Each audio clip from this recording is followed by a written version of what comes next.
Hey guys, Sean here, and welcome to the race reaction for the 2026 Miami Grand Prix. I'm here on this screen for a moment. Never fear, Jonty is with us. I just forgot to get everything set up, so I just need to sort all that out now because, I'm trying to get into the habit of going live earlier. Like pretty much straight after the end of a race, but unfortunately that means that I keep forgetting to do things. So let me know in the comments straight away, what did you make of that Grand Prix then? I thoroughly enjoyed that one, but I should all be set up now. There we go. Well, we're sort of set up. I just have to move Jonty around a little bit, but hello Jonty, how are you, mate? Hello. Not bad. How are you? How is chat? I'm Yeah, I'm good. I'm not sure why we're doing this with OBS for some reason. It's playing up, but if I maybe hide me, it might be a way. But we'll find a way to sort it. Why do I always look so fuzzy on the stream, but it's crystal clear on Discord? I have no idea. Weird. I'm going to try and find a way to make this work, though. So apologies for all of this, everybody. I'm having an issue, so we'll try again. Don't worry about it. It's on the stream specifically is the issue, not so much you, but we'll manage for now. We'll jig things around in a second. But yeah, no, we'll start with the obvious question then, Jonty. What did you make of the Grand Prix there? I thought that was I'm not going to sit here and say it was great, but I think it was a heck of a lot of fun. Plenty happened, didn't it, in the end?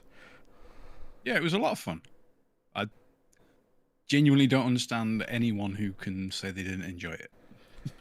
Yeah, it was entertaining for sure. I think Letox actually said in chat, entertaining but wouldn't call it great. You know, we're not one of the all-time great races, but an entertaining race nevertheless. Which is, you know, what more are we asking for today? You know, we've had 5 weeks with no racing. I'd have taken anything today, quite frankly. It's how I feel. Yeah, exactly.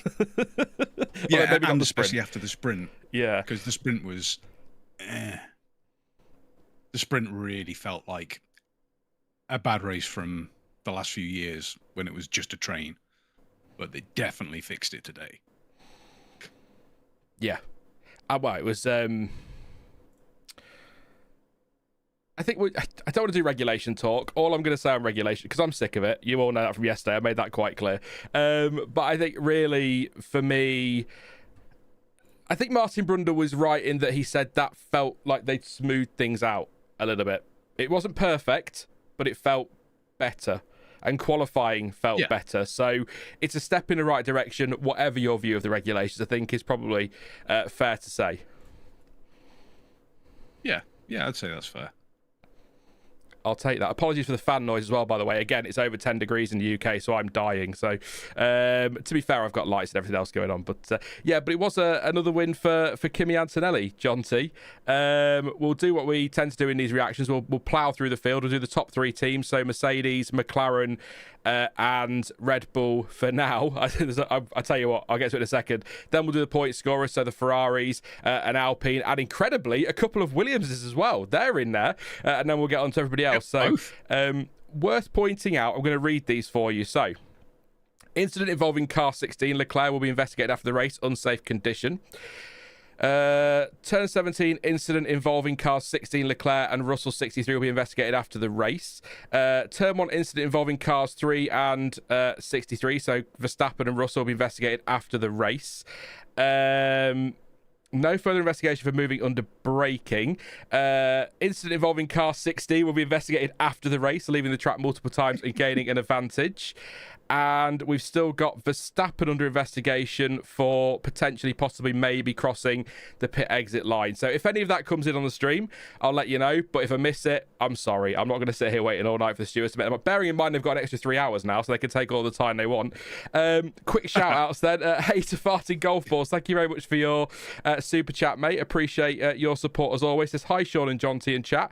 Getting a hike in this evening after the race, so I'm just going to lurk this evening and listen like a podcast. No problem, mate. Appreciate your support. Hey to Latox as well, to Tim, to Kevin, to Professional Moron, to Lena, to Liam, to Valentine, to Pascal, to Stewie, to Starry Knights, to Neelish, to Belodi, to Warner's End, to Ash, to J-Web, lots of names there, to Blue Dragon, to Tommy, to is it Musamito, to Perks here as well, and anybody I've missed, user hi for you know who you are, the Hatbrus and MD Games as well. Let's do the reaction then. Let's talk about Kimi Antonelli first off, Jonty, and it was a really solid drive. It wasn't comfortable because Norris was always breathing down his neck, but I think first of all he got off the line today. He still cocked it up at turn 1, but it was good to see him get off the line okay and not quite so slow. So bit of a shaky start, but again came back to take the win with some fun battling, and that's incredibly 3 in a row. And I think Crofty said that's a record, the first 3 poles and converted to 3 wins in a row in F1 history, and he's 19. What were you doing at 19, Jonty? Don't answer that, I don't want to know. No, you really don't. That's best saved for letters pages. Yeah, it must be, because I did see a thing the other day that the first 3 in a row polls, there's only been 3, and the other 2 were Schumacher and Senna. Yeah, it's impressive, and they didn't convert them all to wins. So 100% a record. Will it be 4? Is this a record he's going to keep extending? Maybe. I'm trying not to get too excited. Bearing in mind Oscar Piastri had the title wrapped up by the summer break last year and still finished 3rd, so it's a little bit early to get excited. I think he could go on a good run here, Antonelli. He's really impressing me, but I've got quite a few notes, Jonty. I'll power through them. I like to make sure I cover some talking points because there are people out there who get annoyed if we don't make it look like we're trying to review it, even though it's just a reaction. Despite all that, at turn 1 still ended up P2 despite the lockup and in the runoff. Overtook Leclerc for the lead on here we go at turn 17 on lap 4. Took Leclerc for P2 at turn 17, but Leclerc got back at turn 1. Yo-yo racing again. Passed Leclerc again at turn 11 on lap 14. Pitted on lap 26. I've put energied his way. That's a new that we're using that now. Energied his way past Verstappen for the lead on lap 29. Was complaining of gearbox problems, probably with his paddles. There was talk about problems with the throttle as well. Not happy with the downshifts, but managed to soldier on and get the car home. Mercedes didn't seem too concerned. There were some concerns about the rear tyres, weren't there? But they said that was just a temperature issue. So all good at the end for Kimi. And I mean, Lando Norris in second place said that he thinks they should have won that, but I think Antonelli. Norris didn't seem to have an answer, did he, in the latter stages? There was a moment, I think, with probably about 12, 14 laps to go, where I thought Norris was just starting to close in and that we were going to get a great fight for the lead, but he never really had the pace. And I think he started nursing an issue as well, didn't he? So Norris feels it's one that got away, but Antonelli still thoroughly deserved once again, is my review of Antonelli's race. Yeah, I mean, towards the end, after the stops had shaken out, it did seem like almost like he had the pace to keep it covered. It just did it with a smaller gap than we usually see people do that. We usually see them keep it between 2 and 3, and when it started to creep down, getting towards that overtake gap, he still would then pull out just a little bit more. So perhaps an experience thing. This is the first few times he's been leading a race, for any length of time. Yeah. You wouldn't expect him to have it down pat already. Oh, and now the focus is completely gone. Wake up. Did you move for 7 seconds? Sometimes that's why I had to sit quite still when I'm doing these. We can hear you, Jonty. It's absurd thing. It'll sort itself out, I'm sure, but we could hear you. I think. No, yeah, it was a solid race. I mean, he didn't really have any reason to panic or flap. He managed his issues well. With him saying that it was shifts and possibly throttle, maybe there's a little minor hydraulic issue somewhere in there. I don't know. Possibly, yeah. I mean, there was the only thing I would say is Norris, he did fall behind Antonelli at the pit stop, didn't he? So was that I'm trying to think, did he have a slow stop? Norris ever so slightly slow. Just looking for my notes here. I can't. So maybe a slightly slow stop for Norris is what put him behind Antonelli in the first place. So maybe had he been in front, he could have held off Antonelli. But I tend to agree with you. I think Antonelli maybe he was going to fight for that win. I think he had the pace to fight for the win. Whether he'd have been able to get back past Norris if it wasn't for the pit stops or getting out in front of him after the pit stops, we'll never know. But I think Antonelli would have been closer to Norris come the end of the race than Norris was to Antonelli, but bearing in mind Norris had an issue and was still only 3.2 seconds behind. So we're not talking about huge gaps here. So that was it. 3.1. Thank you, Ash. 3.1 second stop for Norris. So he seems frustrated, but I think we'll merge McLaren and Mercedes together because they kind of are, aren't they? But in this battle here, but for Norris it was frustrating, but also it's when you look at the weekend as a whole versus where McLaren were, particularly in the first two races. Piastri was good in Suzuka, of course. It's quite the turnaround for McLaren this weekend, and if this is as is speculated, only half of their brand new car for the season, and they've got another half coming in Canada, then they're sitting pretty. Obviously Mercedes have updates to come as well in Canada, but this could be a real Mercedes versus McLaren, manufacturer versus customer team for the title, and I'm here for that. The narratives in there will be fantastic to enjoy. Forget the racing. Yeah, I mean, did you look at the FIA documents that were released of all the various changes that were brought to this race? McLaren's was mad. Ferrari's was mad as well. Pages of it. And then doesn't fit in now, but the comedy was no upgrades. Literally, that's all it said on Master Martin's page. Yeah. Just no upgrades for this race. So depressing. It's great. It's great though, isn't it? See McLaren sort of right, and they've got a thing with Miami, haven't they? They bring an update and suddenly they're right in the mix again. So that I just found that battle between more enjoyable. Yeah, Max was gone, wasn't he? We all thought completely turned it around. We mentioned about Norris's pace being up there. When we got into that last 10 to 15 laps, it felt like whoever had come out ahead from the pit stops, it was just going to stay like that. If Norris had been ahead, I think he could have kept the gap the way Kimi did. Yeah, it was just enough dirty air to keep them in position at that stage of the race, and he got unlucky with that. So, is it left rear that someone said in the chat? Left rear, yeah, 3.1 seconds in the stop. Yeah, that 1 second was in. That's how tight this race was. 1 second in a pit stop made the difference. I mean, we were watching Hamilton's pit stop, weren't we, rather than watching how close it was between Norris and Piastri on pit exit. That's a classic F1, I suppose. But it was close. So that could have made all the difference. You're right, it probably did make all the difference. But I still think McLaren could come away from this weekend. I mean, the win yesterday in the sprint, a 1-2 in the sprint, and then 2-3 today. I don't know how Piastri's P3. That final few laps, I have no idea what happened, but Piastri's P3. So that 2-3 for McLaren there, that is a massive result compared to where they were. So I think they've got to be, again, I'll say it for the third time. Norris frustrated it wasn't a win, felt it was one that got away, but they're in a much better position now than they were 6 weeks ago. So they've got to take that as a huge positive. And so have we, because it's not going to be just Mercedes domination by the look of it, which is what everyone feared. It is incredible. I don't know if you're on the stream or you were listening to stream when I said this, Jonty, yesterday, but I'll say it for you now anyway, for anyone who missed that. It is incredible how so many of the naysayers suddenly think F1's great again because McLaren are winning and it's not Mercedes. It's incredible. But anyway, it's not everybody. See, I was joking about after the sprint of all the naysayers suddenly complaining that there was no overtakes. It's like, well, you wanted the changes. Although it's a sprint around Miami, it's never going to have much. Sprint should be Red Bull Ring and Interlagos only, and that's the end of it. We'll have 2 each weekend. I don't mind because they tend to work out. Piastri was P3 in the end. Anything else on Norris that I missed there? We kind of covered him there, didn't we? A couple of overtakes with Leclerc, battles with Leclerc early on before Leclerc fell back, then missed out the pit stops behind Antonelli. A little scrap with Verstappen for P2 on lap 29, but got through. Verstappen came back.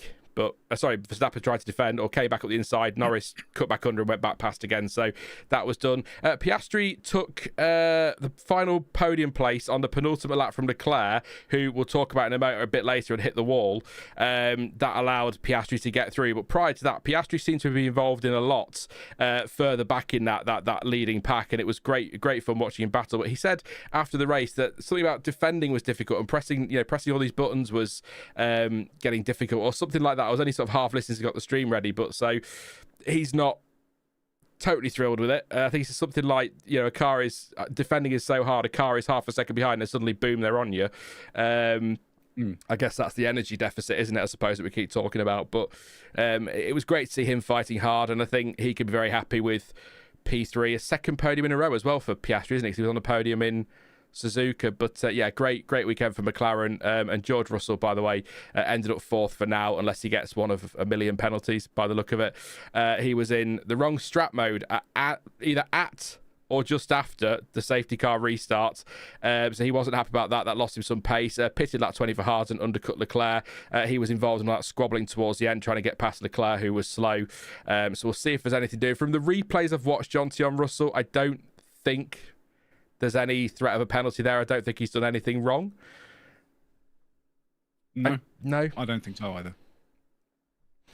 Although, who knows? Because apparently we didn't have any stewards today. That's something for after we've gone through the teams. I can say that's on my moan list for today. Oh yes, big time. It's particularly with the race today. But yeah, thoughts on those first two teams then, Jonty. Your brief thoughts on Mercedes and McLaren. I don't want to waffle on saying the same thing over and over again, but it was a fun battle, wasn't it? Would be my overall summary. And Antonelli probably just had the pace. Although I will say, I do think you might be onto something with whoever got ahead at that pit stop was going to win the race. So that could have been the defining moment. Yeah, and there's a feeling that they were let off the hook a bit with Verstappen and Leclerc pitting so early. Like that really put them on the back foot. It was kind of odd. You know, there was a massive tyre deficit there, and and Verstappen still had a shocking amount of pace in the last sort of 7 laps. It did really drop off later on, but he was still up there. He's still fifth. You know, there was some strategy concerns that's made them look a bit. They're still the best, but I think a combination of Red Bull and Ferrari have let them look a bit better than it might at first appear. If that makes any sense. Mercedes, do you mean? Mercedes and McLaren. Because on the raw speed, both Red Bull and Ferrari were right there with them, fighting for most of the race, and then the strategy's thrown it kind of out the window. So, who knows what could have been? Of the two, McLaren is the big step. And, and like you said, half an upgrade. And they upgraded like most of the car.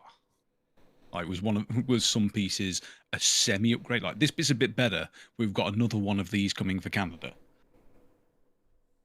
You know, is that how it's going, or is there bits they haven't done? It's hard to tell, because obviously we just get wing. We don't really get many details of what differences there are. I wish we did. Oh yeah, it'd be nice rather just having the list of what they are, but just a bit more, because you tend to, in that show and tell thing, you tend to get a list of explanations, but they're explanations that the teams are willing to give away, so they're still not quite, they're not telling us much, are they? So it would be nice to know a little bit more, but I think you might be right in the strategy. I mean all we get is wing, side pod, and then at best the sketches that Giorgio Piola and Scarbs do when they see a photograph. Well, it's interesting about the strategy, because I was just thinking then there's that, but also, and I know this is, hindsight and all that, what if Verstappen hadn't had that spin at what was really turn 2? We'll talk about Max because he is the part of the top 3 teams. So finished 5th today. Had that lock up at turn 1, same as Antonelli, both locked up. There's a great shot from XBB. I think I made it the thumbnail image actually. The two of them locking up. Leclerc sort of probably clenching a little bit as he sees them lock up, thinking, "What am I going to get absolutely crushed here in a sandwich?" But he was okay. Antonelli went straight on. Then Verstappen sort of comes around turn 2, and I don't know if he puts the power down to try and keep the position. Maybe that's not fair, but Leclerc sort of appears on his outside. That's Verstappen then puts himself into a spin. Perfect 360. All the way around, pointing the right way again, off he goes. How nobody hit him, I mean, that was impressive as well. But a great bit of control in the end from a bit of not so great control. Dropped down to 8th place, then pitted under the safety car for the hards. Ran them all the way to the end. And actually, I think to have any pace towards the end on those tyres, A, is impressive, and B, shows that maybe Pirelli needs to be looking at softer tyres for the future, or tyres that at least degrade a little bit more than they do, without making it too artificial, of course. Difficult to find the balance. Yeah, difficult to find the balance. But yeah, Max Verstappen coming back at them, you're right, that might, well, if he'd have still been P2 or even P3 at the end of the first lap, that would have thrown another curveball or another thing into the mix, wouldn't it, for strategy? So you might be right on that. It's a very good point. But I think Max, after his spin, I'm not gonna say he was driving angry, but he was very much driving the classic, I've made a mistake, I will make up for this, I'm coming through, if you don't like it, kiss my ass, basically. And I'm all for that. I know a lot of people won't like it, but I love that. That's what I want to see. Drivers late on the brakes, going for moves. There were a couple of moans. Carlos Sainz wasn't happy. I didn't see much. It was an aggressive move, but I think it was on the line, and that's fine. You can go up to the line and no more. He did complain about Albon nearly shoving him into the bollard. I'm not sure there's anything in that either. No, he wasn't even alongside for that. No, but for the most part, it was just great to see Max Verstappen in a car that he's clearly more comfortable in, going racing, even if it is in the midfield against cars that he's supposed to overtake or expecting to overtake. It was just exciting to see, frankly, some overtaking at Miami, and some of it was genuine overtaking as well, not just cruising past in a straight line. So thank you, Max, for making the race super interesting for much of it. But he managed to take P5, by the way, pretty much on the line from Leclerc. Poor Leclerc. We'll talk about him in a bit. I mean, firstly, on the spin, I don't understand quite how he caught that, because when you watch the replay, sort of head on, looking back at the corner, the bottom of the car, when he's sideways, is on the curb.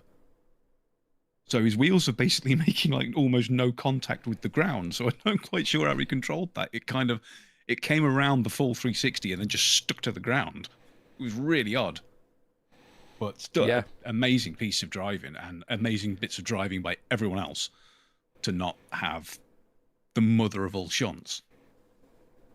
With the various incidents he had, the only one I got an issue with was against Lawson.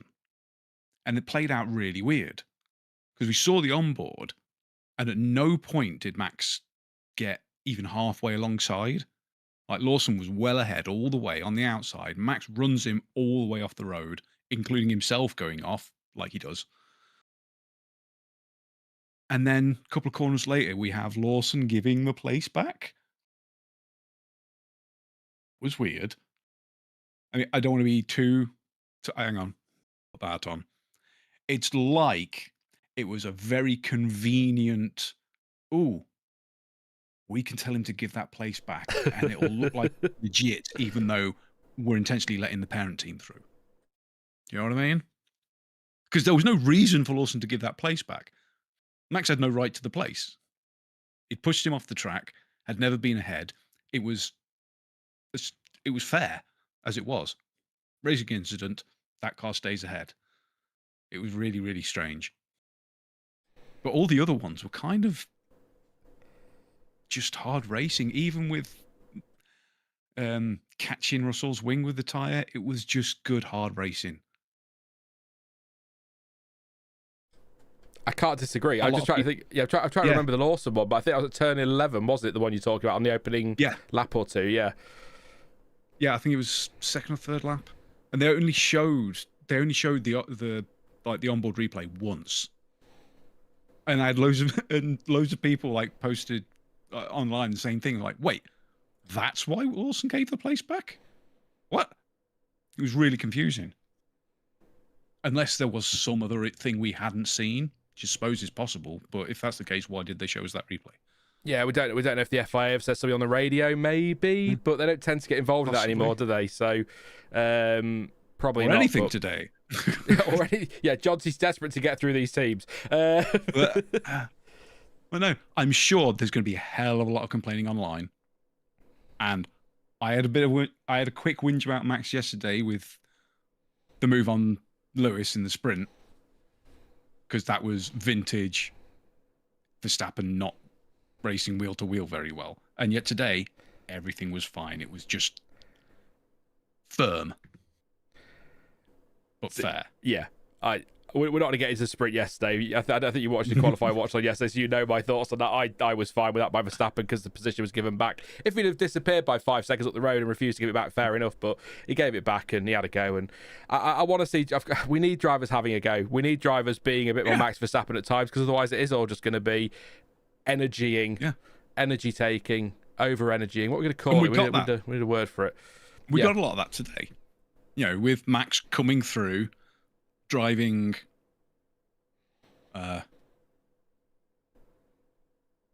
more purposefully. How politically worded is that? Yeah, but he's happier in the car. He says he can see light at the end of the tunnel, so if he's comfortable, he's going to go for it. Well, you had people like Albon, Sainz, Colapinto, Bearman, all fighting back at him, repassing him. He did not have it all his own way. Maybe I'm wrong, even but Bortoletto repassed him at one point. I don't think Max makes those moves 5 weeks ago in Suzuka in that car, if they're on. No, not a chance. He wasn't happy with it, so no. In that position 5 weeks ago, he's struggling to get better than 8th or 7th. There's the fact the car wasn't as good, but also the fact I don't think he would have been confident enough if he could make those moves was kind of my point in the car. Hadjar review, by the way. Yeah. Sorry, Jonty, go on. Yeah, you're right. If he tried those moves 5 weeks ago, he's throwing it in the wall. Yeah. The Hadjar review is easy. He had a Monaco crash I've put here because it kind of that's what it reminded me of. Simple as that. To hit the inside of the wall and he knows on lap 6, turn 14, and then that broke the left front steering, didn't it? And then sort of the suspension and straight into the wall on the exit. So he was not happy. It was we've seen him get frustrated in F1. That was the first time I saw F2 Hadjar return. The punching of the steering wheel, the getting really angry, but angry with himself. Because he will see that as a stupid mistake, but it is an easy mistake to make. We see it in Monaco all the time at the Nouvelle Chicane, for example, or through the swimming pool, the quick right left after the fast bit of the swimming pool. You know which one I mean, the chicane. We see it all the time. So that was a very Monaco-style crash. So, but shame for Hadjar because he looked quite racy. I think he just passed the Racing Bulls himself at that point, hadn't he? Possibly Lawson, possibly Lindblad. Yeah. And it's a big shame because he'd started on the hards. Yes, from the pit lane. He could have really been a factor later on. When everyone else has already pitted and done 20 laps on their hard tyres, he's coming in for brand new mediums. That could have been spectacular. He'd have been 2-3 seconds a lap faster than half the field. So it's a shame we didn't see that. Yeah, so we had both the Red Bulls on hard tyres early on, didn't we? In a way, because Verstappen had to wait for his teammate's safety car, to be fair, but Red Bull were clearly quite happy on the hards and giving them a go. So it would have been, you're right. How far could Hadjar have gone would have been the big question. I mean, Alonso did 3,742,846 laps on his mediums. So, in fact, my official word is very long, is what I've written here. So, I mean, the hards would have gone. Would it have been one of those where he ran right till the last 3, 4, 5 laps and just waited for rain? We'll never know. Could he have pulled an Albon? Yeah. Oh, I said, that was flashback. That was a great drive from Albon, Australia, wasn't it? That year. Wow. Yeah. Just a shame it got overshadowed by very, very, very stupid people. Yeah. Let's all stand in the pit lane while cars are coming in. It's about right, though, isn't it? It's what you expected F1. I'll come to you in chat in a second for the first 3 teams, Mercedes, McLaren, Red Bull. Get your comments. Then we'll move on to Ferrari. Just can't do anything right. And Alpine, incredibly great drive from Colapinto. We'll get to that in a second. So get your comments in. Anything you want to add on Mercedes, McLaren, Red Bull, Jonty? All I'm going to say is Antonelli. It is very early days. George Russell, I fancy once he gets more comfortable in the car. He's looked a real step off the pace this weekend compared to his teammate, but once he gets comfortable, he'll take the fight to him. It's not going to be easy with McLaren looking good. Ferrari and Red Bull apparently, at least at the hands of Verstappen, coming good, but I will say Antonelli at the moment looking in a very, very good position to be that lead Mercedes this year. Imagine we get to mid-season is what I'm going to say. Antonelli has this kind of lead over Russell, and there's a couple of points between him and Norris or him and Verstappen or whatever, and Mercedes needs to back a driver. Antonelli's putting himself in a great place, and he's doing better than I thought he would this season. Yeah. Early days, obviously. It would be a lot easier if, for example, it was 1-2 every time, but it isn't. It's not like Russell's coming in second. He only did that in Australia, wasn't it? Or did he do China as well? I can't remember. George? It's been that long ago. Yeah, George it was his second. George won Australia. won Australia. Kimi won the next two, but I think George in Japan was about 4th or 5th, wasn't he? And China, he was second. Yeah. It was 2-1-2s, I think, to start the season. Yeah, it was. That was right. Yeah. You see, that's quite a lot of points that have been dropped in a very quick time, in a very short space of time. I mean, 4th is 12. Yeah. So 2 4ths, he's already a race win behind. That's massive. Yeah. Again, I mean, I will, for those that crop up later and have a moan about it, I will make the point. It is very early days, and Piastri, we all thought had the title wrapped up by the summer break last year and still finished 3rd. So I'll repeat that just for anyone who's late coming in, but it is important. These early races can be important. Vital. Ask Max Verstappen for 2024 how vital the early part of the season can be. Yeah. Well, last year was just weird because last year the title was wrapped up 3 times and still changed. Yeah. That's fine. That's what we want, isn't it? What are you saying in chat? Oh, yeah. I saw a good comment, actually. It was from... Janus says super clipping was less of an issue, still not perfect, but progress was a decent watch. I think whatever your thought, I'm not getting into it properly, but whatever your thoughts on the regulations, it's very hard to say that wasn't at least an entertaining race. So it might not be the racing you want to see, but you can't argue that things happened however they happened. So J Webb was absolutely gutted there was no rain. There was never going to be, J Webb. If they started at 4, it would have pissed it down. If they moved it, it was never going to rain. And whatever happened, it was just not going to do it. In fact, it's probably not even raining now. That's the way it goes. But yeah, Cadenza says I'm a bit more pessimistic. To me, this was a fully upgraded Ferrari versus a half upgraded McLaren versus a not upgraded Merc, and the Merc still won. Fair point. We'll talk about Ferrari shortly. Stewie says, are McLaren a king of upgrading cars? Certainly when it comes to Miami, they are. They seem very good at bringing the right updates for Miami, so I'll say yes. I feel like Verstappen spinning has overshadowed his mad turn into the path of Norris right off the start, says User. I'm going to be I'll call you User, but you know who you are. I'm going to be honest here. Schumacher, my hero. Any chopping at the start is fine by me. I can't sit here and have a go at anybody else for it, but I know what you're saying. It was quite an aggressive move, but we see that at the start quite a lot. Neelish says Max should consider himself lucky. None of those midfielders didn't turn in and chose to dodge him instead to preserve the team's cost cap. Cost cap, yeah, that's one way. Hey Kaori, hope you well. Red Raven says, at the risk of regretting myself, thank Flip that Marco is gone. I'll not read what you said, but yeah. That builds on the comment you said. Is it safe to say that Hadjar is a loaded gun, and how well his career turns out depends hugely on where that barrel is aimed? He's always been quite hot-headed, so I guess there is an element of that, but he's quick, and I think you're right with Marco not being there. He should get more time, which is good. Same with Lindblad in the Racing Bulls. But and CPB says, I think the ship is starting to set sail on George Russell's title hopes, and I'm just seeing if there's anything specific to these 3 teams that I've missed that you might want to bring up in chat.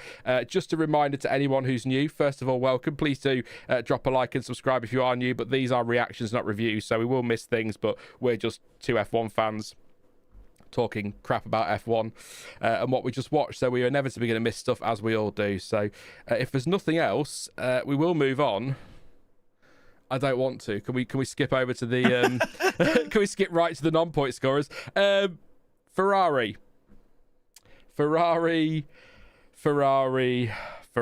I honestly thought Leclerc was going to win this after that first lap. How did that go? I had a great start. How many times have I said that this season with Ferrari? Passed Antonelli, who was off track, and then went for the outside of Verstappen, who then had his spin, so took the lead there. Was passed by Antonelli on lap 4, but then got back past at turn 11 on lap 5. Had a slide at turn 17, on lap 17, sorry, at turn 8. Piastri then passed him, but I'm not sure what happened after that, because Leclerc then just absolutely breezed past him like Piastri had parked. and let him go. So I don't know what's happened there, whether that's an energy differential, perhaps. But that was a little bit strange. Slow on the right front in his pit stop on lap 21. He wasn't happy with team strategy. He wanted to know why they pitted him when rain was expected. We've heard all this before with Ferrari. He wants to be involved in the conversations. The team need to talk to him. The driver knows best. Blah, blah, blah, blah, blah. Did some battling with Max Verstappen. And then on the final lap, had a massive spin sort of through turn 2 and 3. Somehow just lost control of the car. Didn't hit the wall that hard compared to, say, Isack Hadjar, for example, but hard enough to damage his left front suspension. That meant he was slow. That allowed Russell and Verstappen through in the final meters, quite literally, in Verstappen's case, of the race. And that was kind of it for him in the end. It was a race that promised so much early doors and once again turned to 6th and 7th for Ferrari. I can't do it anymore, mate. That shot when he spun, the angle that the camera was at, and it just completely clouded over all the view with smoke. And the speed he was doing it and how close to the wall he was, I thought he just leathered it into the side, into the wall sideways. Crofty did. I thought he'd had a massive shunt. And then you saw him coming around the corner on the next shot. I'm like, how did he keep that out the wall? Turns out he didn't, but he very nearly did. It was the lightest of taps. I think it damaged suspension in some way. There was definitely something not right because he was going slow, and a few corners later he went off again. But it was spectacular, that's for certain. I think it's kind of the feeling that I'm getting from both Ferrari drivers at the moment, especially in this race. Like, they're giving it everything. They really are. Like, they're a classic go big or go home. They are not letting anything go. I mean, there's a fair gap in time-wise. You know, Lewis is 10 seconds back from Verstappen and nearly a minute off the lead. But he had the entire barge board gone. The whole left side was just gone from the first lap. And he still managed to keep it up there. I thought he was going to drop much further down with that amount of downforce loss. Hamilton's was 10 to 16 points of downforce lost. Yeah, I mean, it's going to be... We know how much difference barge boards have always made when they're there. And like that looked like last year's car. Yeah. And he still ended up P7, just behind... I know Leclerc was struggling at the end, but still... 10 to 16 points of downforce was lost, and that was after the crash with Colapinto. I didn't write a name down. It was Colapinto, wasn't it? At turn 11, Stewart said racing incident, no further investigation.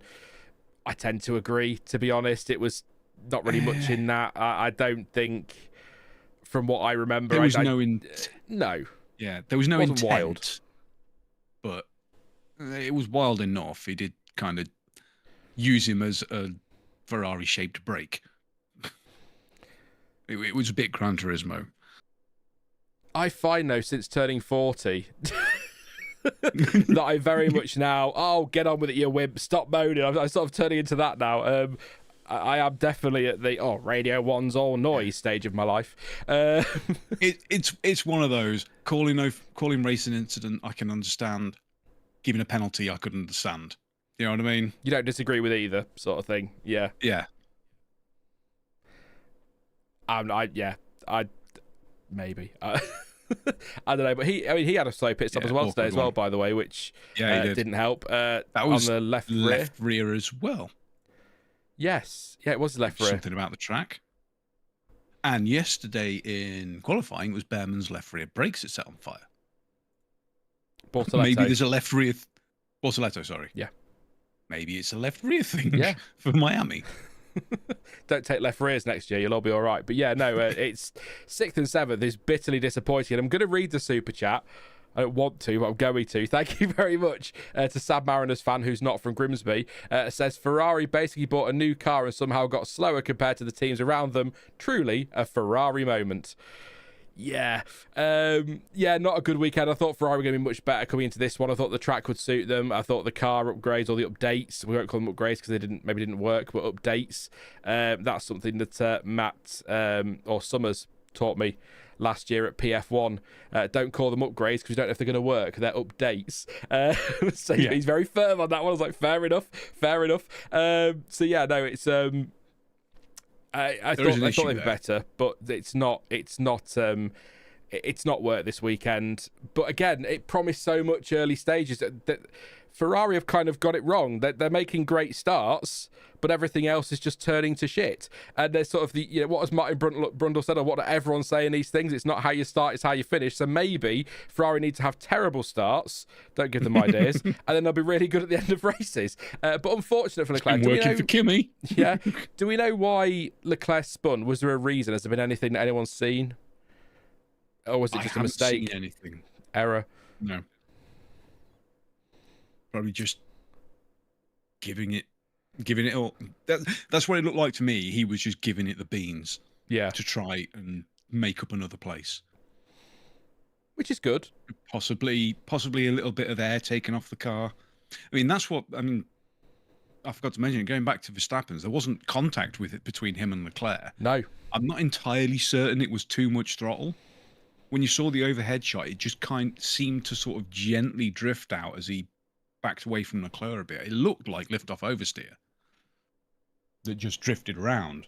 I can't say that for certain. Maybe it was throttle, but there wasn't a lot of tyre smoke or anything until he was already going round. So who knows? Could the Verstappen one, sorry to go back to Max, but could the Verstappen one be he wasn't expecting Leclerc to appear and maybe made it go, just a little lift, just for a second, yeah. Just put him into a spin. The tiniest little lift can do that. Yeah. Just worried that he's going to hit him or something like that. I don't know. But yeah, if Leclerc, I've just seen Kevin says, Charles said he just effed up. Sad Mariners fans a skill issue, and Murray says he was stupid. So yeah, it sounds like a mistake. Or like you say, just giving it everything, but not great in the end for Leclerc, and it's a shame because do you know what I'd give for him to win the World Championship this year? Him, Antonelli, Piastri, or Verstappen, I'd be over the moon if any of them won it. But I'm not going to get... There's no point backing Ferrari because they won't. Do we agree, though, Lewis Hamilton, all things considered, 7th place today, not where he wants to be, but actually a really decent result considering he lost, I think, 10 to 16 points of downforce, around half a second a lap, is it? Something like that. So to lose that and still finish in 7th, I know the back of the lead cars, but still to get those points on the board is a really good effort, all things considered. And he still managed to keep good pace, though, because he was still involved in a few bits, wasn't he? So it wasn't like he just had a boring race where he was cruising around waiting to finish. He was involved in things, which was good. So not what he wants, obviously. Only but 10 seconds behind George. Yeah, it's a good result still, I think, all things considered. Yeah. I don't think he could have done any more, and another driver probably could have done less. So, yeah. Again, it's not where Lewis Hamilton wants to be. It's not where Ferrari wants to be. But I think, funnily enough, of the two Ferrari drivers, despite the damage of finishing behind his teammate, he's probably going to be the happier of the two in the end because he's managed to get that car to the end. Because there was a point, he said in the radio, didn't he, where he couldn't drive like that. So there's a point where I thought he might retire. So to get it to the end, I think he'll be quite pleased with that. But Leclerc, not happy. Who's next? I tell you who will be happy, Jonty. And we don't talk a lot about it because he tends to be a bit further down the order, or he was last season with Alpine. Franco Colapinto has had a fantastic weekend overall. Yeah. And really, it felt like, and maybe I'm putting too much on this, and you can all shout at me if you want, but it felt like a bit of a coming of age weekend. He's out-qualified Gasly twice this weekend. The sprint wasn't great yesterday, but then he probably fell asleep like everybody else did, so that's maybe why. But really, really great drive today to end up in 8th place. That's his equal best result in F1, finishing, nearly 20 seconds clear of Sainz. And all right, Hamilton had damage caused by Colapinto, fully enough. He wasn't that far off the Ferraris either. So I think what a weekend for Franco Colapinto, and hopefully he can sort of take this and build on it and really show people what I believe he's got, and a lot of people believe he's got. He's a rapid driver. Yeah, it was a fantastic weekend for him. Yeah, I think he out-qualified Gasly in both sprint and Grand Prix. He's finished ahead of Gasly in both, I think. Well, he's definitely finished ahead of Gasly in the race. No, I think race. Gasly won in the sprint, didn't he? Sprint? Of the two. Well, I think he got a point, didn't he? I can't remember. No, I'll check it now. I'll check it. He's just on it. He really looked fast in qualifying. And apart from like one scruffy moment at the start of the race, he was solid for the rest of it. You know, he can be a menace, but he certainly hasn't been that much this weekend. Gasly was 8th in the sprint, by the way. Colapinto 10th. So they did get a point as a team, but Gasly just pipped him there. But the thing is, though, I'd rather have a driver that had raw speed and was a bit aggressive and be able to train that out of him or let him grow as a driver to improve that and maybe get rid of that a little bit or lose those mistakes and have a slow driver that's absolutely perfect, because speed's not something you can teach, is it? So and I do think Colapinto's rapid, and I think he's shown that this weekend, so he could be thrilled with that. And as Maury points out, it's his first time at Miami. So obviously last year it was Black Doohan. His last one? I think so, his last race, yeah. Close to that. But didn't Colapinto come in for Canada or Monaco? I think he came in for Canada, didn't it? I can't remember. It could be Canada, been a whole year. We're old. We can't remember what happened 5 weeks ago. So, I will say, J Webb says Franco was anonymous this weekend in a good way. I wouldn't say he's anonymous because he had the incident with Hamilton, but I get what you're saying. He wasn't front of centre of any controversy. I mean, coming off the back of Japan when everyone was talking about that that listing slightly to the left that Han Solo does in his Millennium Falcon. Listing slightly to the left in Japan, everyone was talking about that, whereas now it's not so much. It was Imola he made his debut at. Of course, he crashed in practice, didn't he? In Imola, I remember now, yeah. So, yeah, great weekend for Colapinto. Big points for Alpine. And it's nice to see Alpine having a better start to the season, but I am still a bit bitter about it because they're not running a Renault engine, and I think they should be. And it annoys me that Renault aren't in F1, and it annoys me that they've shut all that down, because that's a lot of people lost their jobs, and people who can build power units because they have in the past that do very well, but they've decided not to and go with Mercedes. But I get it. Yeah, a manufacturer shouldn't be a customer. You know what I mean? Yeah, I know what you mean. Yeah, I get that. Although Aston Martin manufacture cars, though, don't they? Not really engines, I suppose. But yeah, and they ran. Exactly. Yeah, I get what you're saying now. Ignore me. Gasly for many years. Gasly had a. Well, I'd say his race was a little bit up and down, a little bit topsy-turvy. Lap 5 went for a move around the outside of Gasly. That was Lawson. Tried around the outside of Gasly at turn 17. Lawson locked up, and I assume I was supposed to write hit Gasly. I wrote git Gasly, so he git Gasly. Gasly then flipped all the way over and landed and was propped up by the barriers at turn 17. Pretty much game over there. No penalty for Lawson yet. I suspect he'll get one for Canada, because although the FIA say they don't look at the outcome of an incident, just the incident itself, I think they will take a dim view of that because the car flipped. They're only human. They can say it all they like. They're only human. But I think Lawson, it's the old. It's the phrase I hate. We had this conversation last year in Brazil with Piastri. I hate the phrase Lawson wasn't in control because he'd locked up. It wasn't a big lockup. It wasn't a wild move. And I think he was in control, but I understand what they mean by out of control. Out of control sounds crazy, but it was just a little lockup and then slid into the side of him and that was it. So I know why they use the phrase, but out of control sounds way worse than it actually is, if that makes sense. So I think Lawson will take a penalty, but because Gasly's done nothing wrong, he could have left no more space. But Lawson has said in an interview that he had an issue with his gearbox, presumably on downshifts, that made things awkward, which certainly will have contributed to that. Whether that's just something of an excuse to try and get out of the penalty, I don't know. Do you think it should be a penalty? Or do you think it will be? Yeah. I think it will be. Because it looks bad. And unfortunately, that's probably going to sway some stewards. You know, it always looks like that. And intentional or not, something like that, I think should always be a penalty. You've got it wrong, and taken someone out of the race, I don't see how it's not a penalty.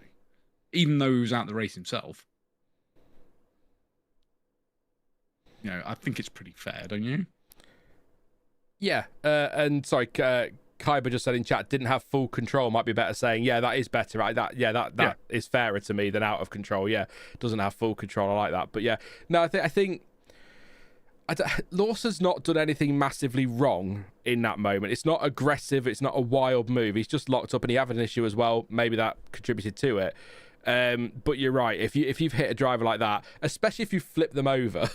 And then they've ended up propped up on the barrier, I think there has to be some sort of penalty. I would assume you're looking at a 3, 5, or 10 place grid drop for 3 place. 3 place would be more than enough. Doesn't need any more than that, does it? Bye, Red Raven, by the way. Red Raven's got to go. So thank you very much, mate, for your support as always. And we'll catch you for Canada, if not before. I'm sure there'll be a stream before Canada. But yeah, we'll catch you then, mate. Have a good one. But yeah, no, that's my take. I'm not going to go in on Lawson. If he'd gone in 30 kilometers an hour faster than he needed to, or both fronts locked up, slammed into the side of him and sent Gasly to the moon, then yeah, but it wasn't that dramatic. So it's funny, isn't it? The car flipped, so it looks worse than the actual contact was. Does that make sense? Yeah, that's all right then. not quite losing it yet, but yeah, really mixed weekend for Alpine. Points in both races, so they've got to be happy with that. But Colapinto, their standout star of the weekend, and Gasly, I understand, is going to enter the Olympics gymnastics this summer. So he's all right. It was very neat. It was very tidy. Do you know what it reminded me of and looked sort of identical to? Maldonado on Gutierrez, Bahrain. Just sticking. But the difference being one, Lawson's was a lock-up, sticking the nose in to flip the car. The other one was Maldonado being Maldonado. He just went, and shoved his car in when it had no business being there as he came out the pits. I guess that one? Yeah, no, I do. I'm just trying to think. I guess forces involved make it do that, but you wouldn't think a minor contact like that would send a car over, would you? But obviously it does, yeah. So, great from Alpine. The classic tyre on tyre. Yeah. Also, I missed this in a race. I was so busy watching what's happening with at the front, with particularly the battle for that final podium place. Williams, who have had a horrible start to the season, really, compared to what we thought. 9th and 10th somehow today. Carlos Sainz in P9, Alex Albon P10. Again, just back to what I said about Verstappen earlier. He moaned that Verstappen thinks he can, quote, do as he likes when racing the midfield. I don't think there was anything wrong with that, but that's modern day F1. Moan. Alex Albon squeezed Verstappen to a bollard. Again, Max was hardly alongside. If Max was alongside and had been shoved into the bollard, fair enough, but no, that was fine. Stewart's happy with that. Max wasn't. But that's all I've got in my notes for Williams, and I feel kind of bad because that for them this year is a mega result, given where they've been for the first 3 races. So something, either they've got lucky with a good few retirements and incidents ahead, or they've found something in the car, which is good to see. Maybe. Yeah. Or they just kept their nose clean and stayed out of trouble. I mean, they have been a little bit lucky. Hadjar, Gasly, arguably Lawson were all likely to finish ahead of them. That puts them down to like 12th, 13th. But take the chances when they come. Yeah.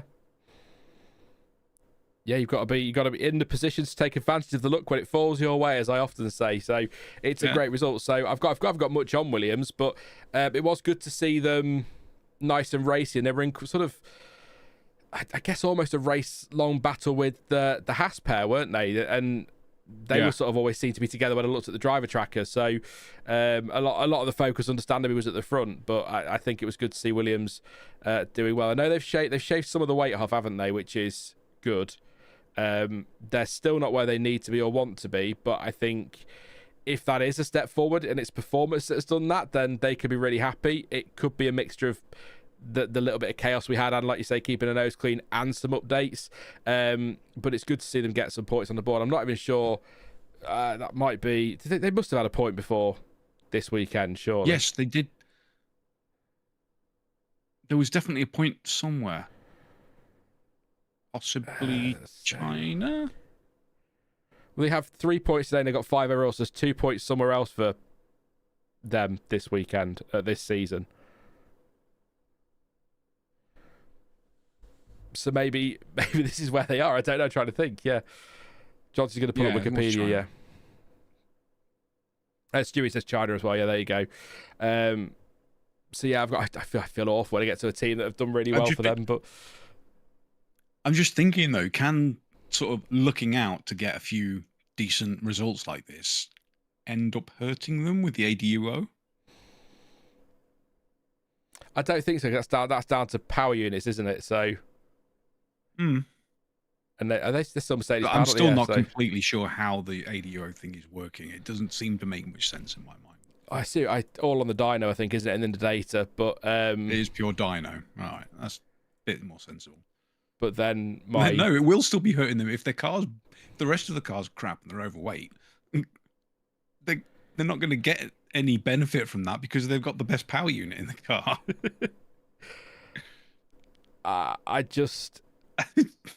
So yeah, that is going to sting. It's not going to do them any good. I don't like it. You know I don't like this ADUO stuff. I just don't like it. If you built a shit engine, that's your fault. Sort it out yourself. You shouldn't have to be given a helping hand to catch up. Just do a better job. Honda. It's F1's attempt at balance of performance. Yeah. Unfortunately, the endurance series and touring cars and whatever else have got like decades of playing with balance of performance to get it right. Just throwing it into a brand new season of regulations isn't going to help. I also appreciate that just build a better engine is a lot easier said than done. I appreciate that, but that's just how my mind works. If you've done a bad job, that's your problem. There was something. Car. Yeah, basically, I am Christian Horner. No, I'm not. Let's move on quickly. Although we have also got the issue. I mean, I'm getting away from the team. There is the issue of so many teams brought so many upgrades. What's made the difference? The updates. What's made the difference? The updates or the change to the regs?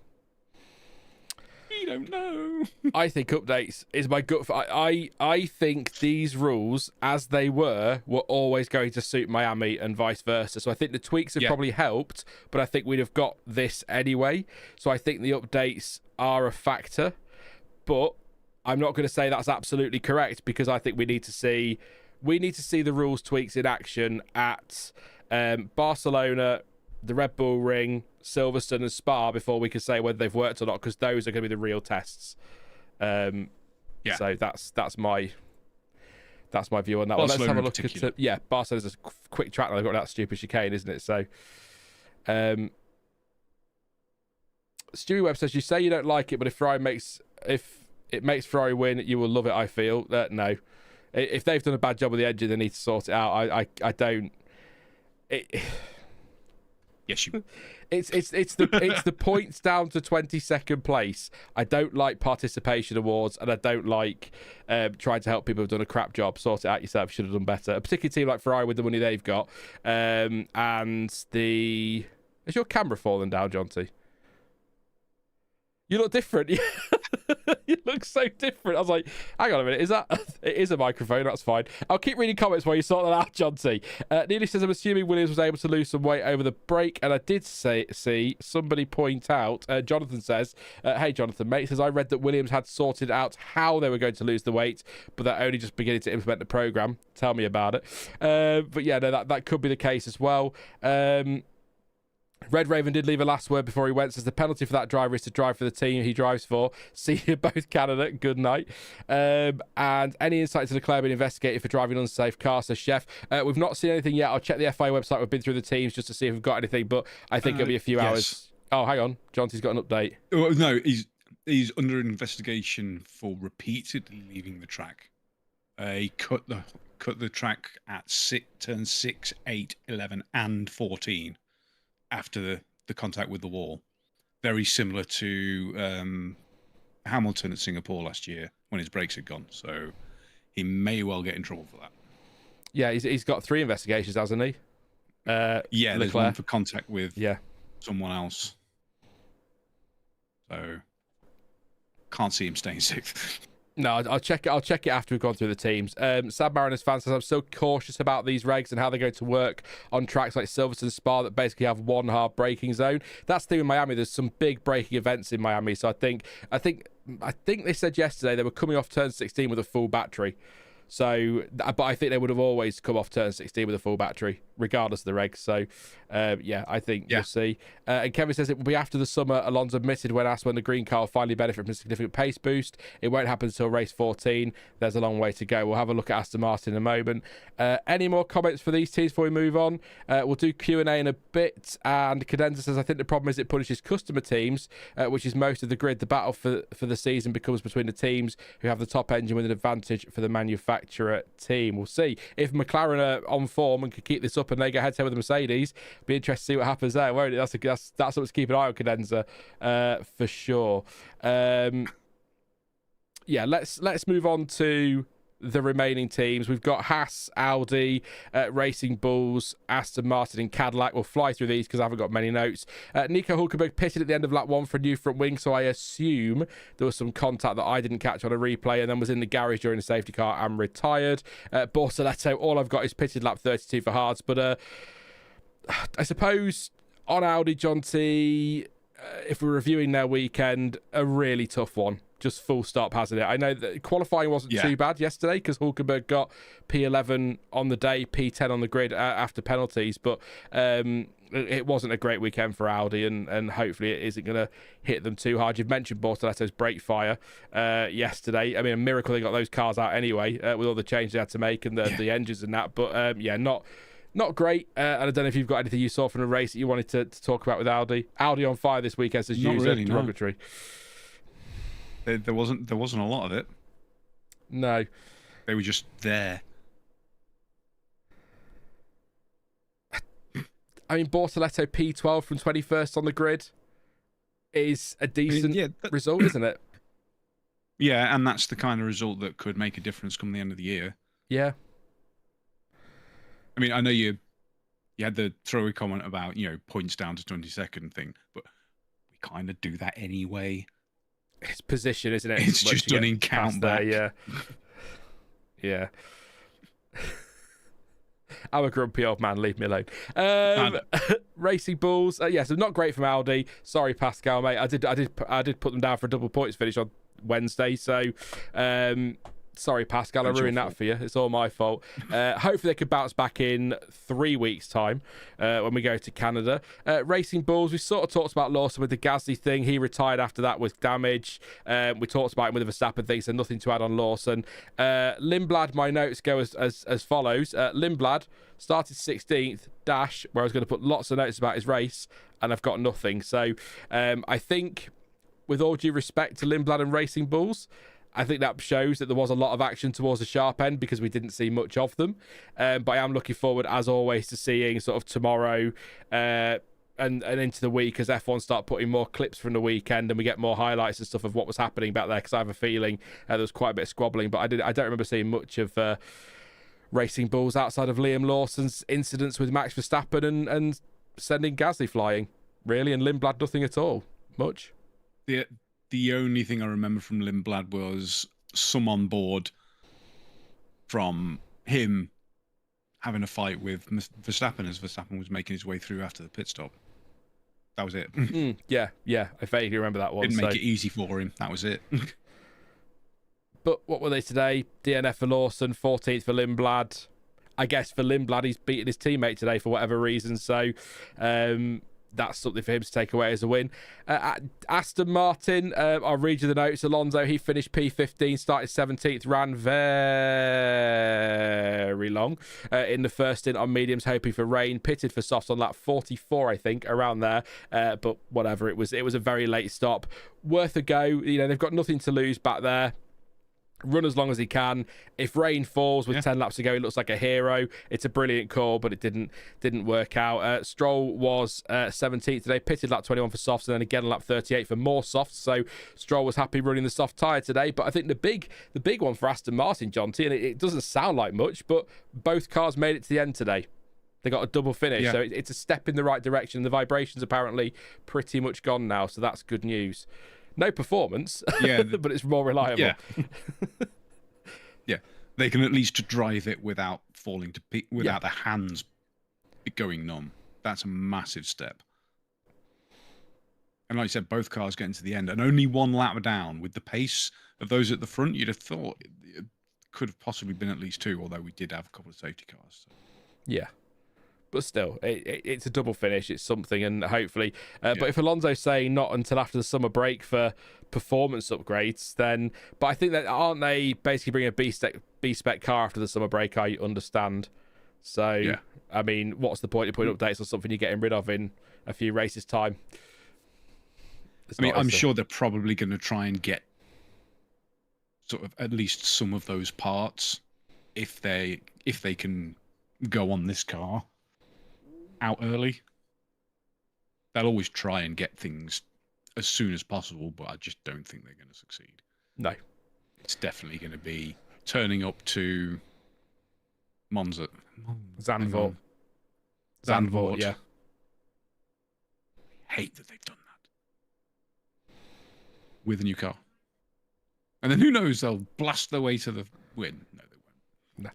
I think all eyes on 2027 for Aston Martin already, to be honest, pretty much.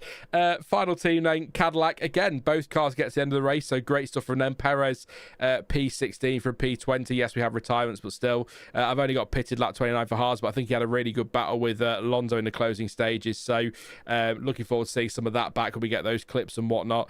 And Valtteri Bottas... Bit of a rough ride, actually. Finished 18th, pitted on the safety car 1 for a set of softs, and then pitted again on lap 21 for mediums, and then on lap 26 was noted for pit lane speeding and was slapped with a drive-through penalty. So a bit of a rough old ride for Bottas. But again, Cadillac, we said this in testing, their goal early season. Are we still calling it early season? Well, it is early season, it's round 4. It doesn't feel like it should be, but it is. It's to get those cars to finish and then build from there. So really good stuff from Cadillac in the end as well. It's they're a long way off points, but they seem reliable, and that's good. So that's what they need to be. First sort of 10 to 15 laps or so, they were kind of racy. Yeah. They were having some scraps with people, and Perez passed a couple of people on track. Didn't last. Brand new car, working out all the balances, the tweaks, and all the rest of it. It probably eats its tires pretty quickly, which would explain a lot. But it's better than nothing. It's definitely got the ability to be there for short stints with the midfield. So good overall. I think they can be happy. Yeah. So Rice says Bottas would probably. I was going to say Bottas would probably only be 1 lap down without the drive-through. Yeah, true. I was going to say Rice says, hi Sean and Jonty. Can only say for a few minutes. Apart from the lap of carnage, it's still not great, is it? ? The jury's still out. I said that a few minutes ago actually before you came in, Right? We need to wait for. See these rules tweaks at tracks like Silverstone and Spa and Barcelona, see if they are going to work. But I think for a Miami Grand Prix, I think that was more enjoyable than we tend to see. I know we only had 5, but so I still don't like the breezing past in a straight line. The one that keeps coming to my mind is the Piastri Leclerc one. That Piastri got past because Leclerc made a mistake, and then Leclerc just went past him like he was standing still on. I don't like that. That's not racing for me. But the rest of it, I think there was enough in there to keep me entertained. So gonna get into it again. We're not doing it. We're leaving it at that, because if I start, years, that's exactly what DRS was doing. Not to that extent, definitely not. It wasn't meant to do it, but it's what it was doing. It wasn't to that extent. I mean, and people talking about the yo-yo racing again. It's exactly what multiple DRS zones were doing. One would go past in one, and the other would go past in the next one. But I don't use yo-yo racing as a derogatory term. Yo-yo racing is back and forth. I think it's brilliant. It's great fun to watch. But I don't agree that DRS was like that. But we're not getting into it. All I'm going to say is Mohammed Ben Sulayem has been absolutely clear, let's see if he stays true to his word, that we are going back to V8s with a minor or minimal electric thing for no later than 2031, but he wants 2030. He just needs to get manufacturer's degree, but it will be 2031. He's guaranteeing that. He's basically saying. So we'll see. I assume the extra electrical thing will be a KERS type thing, if that's what he's thinking, push to pass. But that's what he's going for on sustainable fuels. So let's see. He's got to get re-elected again first. They will. Yeah. No, not going to happen. Why? Not going to happen. Tell me why, and I'll tell you why you're wrong. Here we go. Now we're off. No, because of the manufacturers. Manufacturers don't have power in 2031. The FIA take back the power. It's in the regulations for 2031, so they could dictate the rules. That's what he's saying. But he wants to get them to agree to do it for 2030. Yeah, exactly. And it won't happen. No manufacturer is going to agree to that, and they will argue and arrange and campaign for something else to keep the manufacturers in. Mercedes 2030, the only V8s racing in any kind of major series are going to be DTM and IndyCar. Well, and NASCAR. Why can't F1 do V8s though? Why can't they be different? Why have they got to be the same as everybody else just to keep Audi happy? Because Audi run V8s in their road cars, Ferrari run V8s in their road cars, Mercedes run V8s in their road cars. They'll still be using them in 2031. The market's not gone the way that everyone thought it would. So I don't believe Ben Sulayem because I think he's a knob, quite frankly. But yeah, I think it's either he genuinely wants these V8s and that's what he's saying, or as you said, Jonty, it's a bargaining chip. Well, we want to go to V8s, yeah. Well, we want this. Well, let's meet in the middle somewhere. But I want the V8s. But I'd be happy. Oh, yeah, I want them. V8s with an old KERS button, like a push to pass. That'll do me. Sustainable fuels. Ask Stuart about sustainable fuels. You'll set him off on a right rant if you start Stuart sustainable fuels. He does not believe they're sustainable. But we'll get into that. Maybe, do you know what, Jonty? How about we pick this up in a couple of weeks before we go Canada weekend, and we'll have a proper. Yeah, that's a fun one. We'll do that. But a fun debate about the regulations, not a. F1's dead. What's the point in watching anymore? I'm going to stop watching, says guy who was stopping watching 8 weeks ago but is still watching. Driver of the day. Nice to just get straight into driver of the day. I don't know who won the official one, actually, to be honest. But have you got a driver of the day, Jonty? No, do I? I've got a feeling it was Verstappen. No, but who's your driver of the day, Jonty? And chat, get yours in chat as well, obviously, and I'll read those out and give you a shout out as well. But official one was Verstappen. So it's Verstappen officially. Who have you got for yours, Jonty? Tricky. I'm going to say Colapinto. Possibly driver of the weekend, actually. Yeah. Comfortably. He's just a potential user to breakout weekend for him.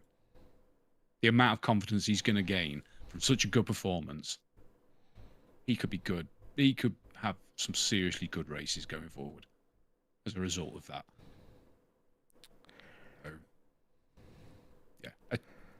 Any race where a driver, like, you can see a complete change in him, I think deserves it. I agree. So I'll think of somebody different. Because I like to just try. And that's another reason because I didn't want to say Verstappen because that was the official one. Well, entertainer of the day, Max Verstappen. Yes. He was great fun out there today. There's part of me that thinks Lewis Hamilton in a way because he dragged that car to P7. So I think there's got to be a nod to him there. I think the Williams guys get a nod as well, but it's sort of difficult for me not to give it to Antonelli in a way. I know it's a bit boring to pick the race winner because technically speaking, the best driver of the day was Antonelli because he won, just getting that out there before somebody else says it. But I think actually drove really well today.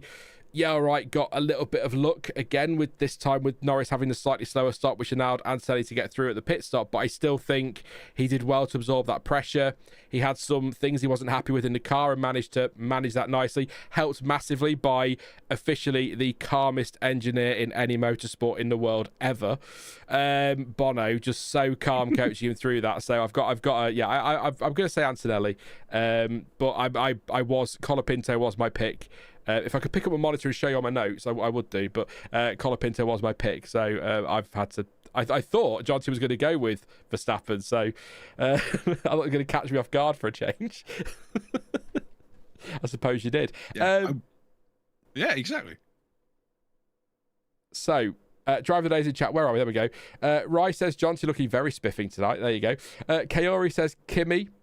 I haven't brushed that. Me neither.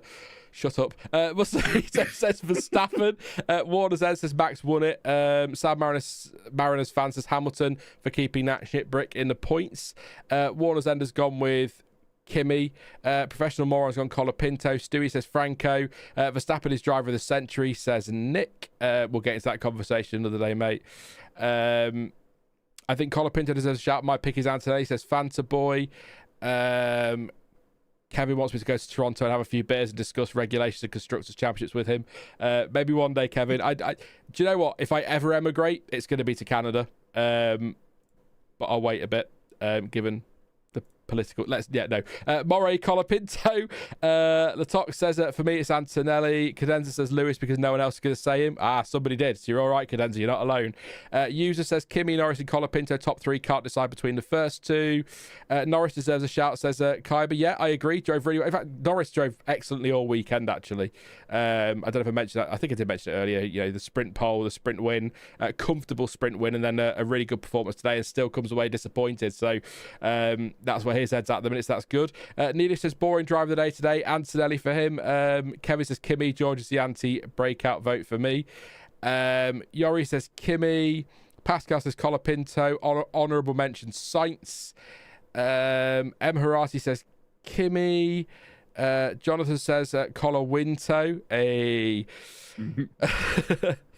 And I refuse to give Norris any credit, says Sam Mariners fan. So we'll end that drive of the day on a positive. Thank you, Sam Mariners fan. Please, thanks for voting as well in the poll. I'll end that now that we've finished the main part of this stream. We'll get into the waffle and the because we haven't waffled for the last hour and 20 minutes, but we'll get into the waffle and the Q&A in a second. So get your questions in chat. But the rate of the 2026 Miami Grand Prix, 49% good. Great, say 28%. Okay, say 18%. And bad, say 5%. Do you agree with the winner there, Jonty? Good? 49%? Yeah. Yeah? Yeah. I'd say that was a solid 6.5, maybe 7 out of 10 race. Yeah. Well above average, but not a banger. Yeah, so it wasn't great. No, it wasn't a great race. No, it was definitely not. Although, compared to the sprint, it was the greatest race I've ever seen. But that's not difficult. So, but then we had the F2 sprint race, which was... Oh. Well, today's race was bonkers as well. Yeah. Oh, the feature race, it was even better. The last 5 laps with those 3 of them fighting for the win. Just 3 wide through multiple corners. It was nuts. Oh, and we weren't far off getting that in the F1 race. Close, but just some rain with 15 laps to go would have been incredible. Yeah. But yeah, as Stewie says, easily the best Miami race. Oh for God, F1. yeah. Not much of a competition though. Get your questions in chat. We'll do some Q&A for a little while, maybe 20 minutes, and then we'll wrap it up for the evening. Let Jonty go to bed. It's well past his bedtime. Bank holiday in the UK. Bed, what are you talking about? There's 2.5 hours of IMSA at Laguna Seca. Oh, of course, yeah. That's why you were happy the race was moved forward, wasn't it? Because it didn't clash. That's right. Yeah. That's Jonty sorted for the evening then. Let's start with this one then. So, Rai says, question. We'll get a drink, though. Is George Russell in trouble on the cusp of being the number 2 driver or second driver? Is George Russell in trouble on the cusp of being the? I don't think he's in trouble. We're only. It feels like we should be. Well, we should be 6 races this season, but it feels like we've had quite a lot with everything that's been going on. But I think 4 races in, it's a bit early to be saying that. But he certainly was well off his, or seemed well off his teammate this weekend. I don't know why, but the pace wasn't there compared to Antonelli. We have to remember as well, Suzuka, you know, again, you've got to put yourself in a position, capitalise the luck when it falls your way, blah, blah, blah. But Antonelli was fortunate with the safety car in Suzuka. George would have won that race. So there's that to bear in mind as well. But he's certainly not the dominant force I thought he was going to be coming into this season. And certainly, in Australia, Kimi was only a couple of seconds back, but George looked pretty comfortable up front. So it's not the domination I was expecting from George, but I wouldn't say he's in any trouble yet. But if Kimi keeps this up, then he will be. And if a certain Dutchman decides he's had enough of Red Bull and does want to go to Mercedes, then it's making Toto Wolff's life just a little bit easier, isn't it? Is the only thing I'd say on that one. So yeah, a little bit. You heard all that, Jonty, so I'll let you have your say. Yes. Yeah, I mean, I was a little bit concerned about Russell coming into this weekend and some of yesterday. Because I talked about it in messages and what have you, how he's so very negative. I think it was affecting his performances. But in interviews today and some of the radio calls, he sounded a lot more positive, even though he was a bit further down. Certainly towards the end of the race, he was like, oh, suddenly the car feels really good the last couple of laps. So I think he's sorted that part out, and he's going to bounce back. Maybe not calendar, but certainly by Monaco. And then it's really going to spice things up. I don't think he's at risk of being a number 2. We've got a Mercedes update coming for Canada, and I just trying to think, again, I've slept since then, but I think he's gone well at Canada the last couple of years as well, hasn't he, George? So it might be a good weekend for him, so keep an eye on Canada. But yeah, like I say, if we get to the summer break and Antonelli's 100 points clear of George, Norris is 2 points behind Antonelli, and Verstappen's 3 points further back, and Mercedes needs to back a driver, George will have to play the second fiddle, but we'll see. We're way off that yet, aren't we? We're way off that yet. As we mentioned earlier, like you said, it's early days, but already a win behind. Yeah. And there's always luck that can play a factor. Imagine he gets everything right, turns it around going into calendar, nails qualifying, wins the sprint, on pole for the main race, and then boom, gets taken out turn 1. Not his fault, but that would be an even bigger gap. It forces the team's hand. That's the danger. Okay, so Black Rider says George made me 6k at the bookies last year. So you need to tell us what that bet was. I'm intrigued by that. That's incredible. Congrats. And Stewie says that based on today, do you feel Red Bull could actually win a race this season? Yes, 100%. I said even when they were struggling, I thought Max would win at least 1 or 2 races this year. So 100% think that they'll win a race. Certainly with this performance this weekend is a huge step. And I think the key as well was what Max Verstappen said. There's light at the end of the tunnel. So he's obviously happier, which is a big bonus as well. So I think Red Bull will win a race this season. Probably more likely with Max than Isack. And that wing has clearly made a big difference on the straights. Yes. Yeah. Actually, somebody said, Kyber says, what do you think of the Red Bull adopting the Macarena wing? Will everyone follow suit? It seems to be a big boost, but told you. Ferrari did it first. They get the Macarena wing. Red Bull have done it second. They get the last ketchup wing. Yep, that's true. So who's the third one then? If they do the third one, we need another one. Bob the Builder wing. Saturday night wing. Then we're starting into the Steps songs. Steps, legends. Or someone could have a Mambo number 5 wing. Yeah, no, that would do. Is anyone running number 5? Bortoletto. Yeah, so if Audi do it, they get a Mambo wing. Borto number 5. Hey, Lyle, member for 4 months. Thank you very much, mate, as always, for your support. Says, what do you think of the FI boss insisting 4 races to new regs via edges were back in 2030? Do you think Cadillac are at least holding water? If you want an answer today, mate, I appreciate your support. Rewind 5 minutes. We had a bit of a disagreement there on what that means. But we have said we'll probably get together before Canada for another midweek stream. Probably not this week, so I've got quite a few bits to do this week, but probably the week after on a Wednesday, maybe if Jonty's free, and we'll just have a good old chat about it then. But appreciate your support, mate, and sorry that I'm not going to get into that again because it will set us off on another 20-minute rant and argument. So I'm determined at some point we'll stop talking about these. On the second half of that, Cadillac are definitely holding water. Yes. They're doing as much and probably a little bit more than I would expect a brand spanking new team to do. Yeah. So you want to add to even with Cadillac that I haven't said? Like even with Aston's problems, you would still expect them to be outperforming a brand new team, and they're not. Yes. They're getting rinsed. That's true. I think Cadillac could be happy with the first few races, definitely. Yeah. And like I keep saying, they just needed to finish the races, and that's what they're doing. So, and if you get, let's say Monaco ends up being a Monaco 96 or 97 affair, they might end up with a shock 6th place or something. So it can happen. Just get yourself to the end, and that's all you could do. I am going to answer this. I said to stop doing it, but I am going to answer this. To say all we can compare to is the last time we had brand new teams come in. Yeah. And look what they did. And they're already above that, so... They're not mobile chicanes, and that's all we asked for. It took one of those teams got points, and it took them 6 years, 5 years. No, 4 years. No, it was 4. Yeah, it was 4. Yeah, no. Latox, I was going to stop talking about. Well, I answer this now because I had somebody else ask me yesterday. Have you started your plans for the other channel? Seems dead now. If yes, I will just unsub there. I don't know what I'm allowed to say, but I suppose I don't work for anymore, say what I want. But ultimately, I only make money if that channel makes money. So if I put a video out on the F1 word and it earns £5 and it took me 8 hours, I've worked for fuck all.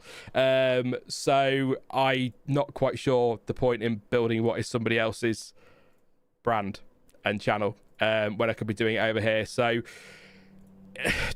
maybe there'll be something in the future and I'll wander back over there. But at the moment, I'm having a lot more fun over here. I'm a lot more relaxed. You may have noticed I'm willing to say a lot more than I would over there over the last 12 or 18 months. So I wouldn't say it's dead and I wouldn't say it's over, but at the moment, there's no plans. Probably this side of the summer break. It might be something I assess over the summer break, but we'll see. But yeah, I appreciate anyone's support over there. And you probably could tell as well, by the way, the fact the previews were going to be over there and then immediately moved here, that probably tells you all you need to know. But yeah, it's on live support. Yeah, I guess the point is, it's this Formula Sean is exactly the same. Hi, Jonty. Is exactly the same as the F1 word, just more relaxed and nobody in my ear, I guess. So, you're getting the same thing as you get over there anyway, so no one's missing out. But it's up to you on the unsubbing, mate. That's entirely up to you.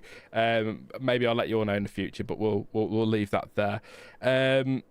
Is that Donkey Kong on Jonty's shelf, says Nick the Greek? Yes, it is, I believe. There he is. Donkey Kongs. Donkey Kong and Diddy Kong and Companion Cube. And a Mark II Viper. Kyber says Canada is usually a good track for him, so it wouldn't surprise me if Russell wins in Canada. So, yeah, I think I might. Did I think that or did I say it? Either way, I thought so. Sad Mariners fan says, hypothetically, if Mercedes does dump Russell, highly unlikely, do you think Leclerc tries to move over to them, or is he loyal to a fault? The only way, in my opinion, the Mercedes driver lineup changes is if Max Verstappen becomes available. Otherwise, I think they'll stick with this next year. That's my view on that one. I think you can put Max Verstappen in the same bracket as some fans ain't gonna like it, but Lewis Hamilton, Michael Schumacher, Ayrton Senna, that kind of driver that when they become available and they show an interest in your team, you do everything you can to sign them, which is what happened with Ferrari last year with Lewis Hamilton, of course. So I think he's in that bracket. I don't see Mercedes dropping Antonelli and Russell with respect to Leclerc or a Piastri, because that's not a desperate move. Leclerc's got plenty more years left. He's not threatening to retire. Piastri's going to be around a while. They've got time for those, so I think they'd be quite happy to leave things as they are. But yeah, that's that. I don't see. I don't see Max. Well, no, do I see Max there? There's something at the minute. I'm watching him a lot around Antonelli, and it does give teammate vibes. Maybe I'm just reading too much into it, but there's just something. Again, maybe a conversation for another day, but difficult. And we had spoke about this last time we were on, saying that if he wanted to, he could take a year out. Yeah, he could go do a full year of GT3, WEC, IMSA, whatever he wanted, and should something happen, like It doesn't even need to be a team opening up. He could just walk into any team he wanted, pretty much. You know, if this contract's open, if this contract's ending, and he comes back and throws his name on the table, they're all going to be fighting amongst each other to get him. That's a certainty.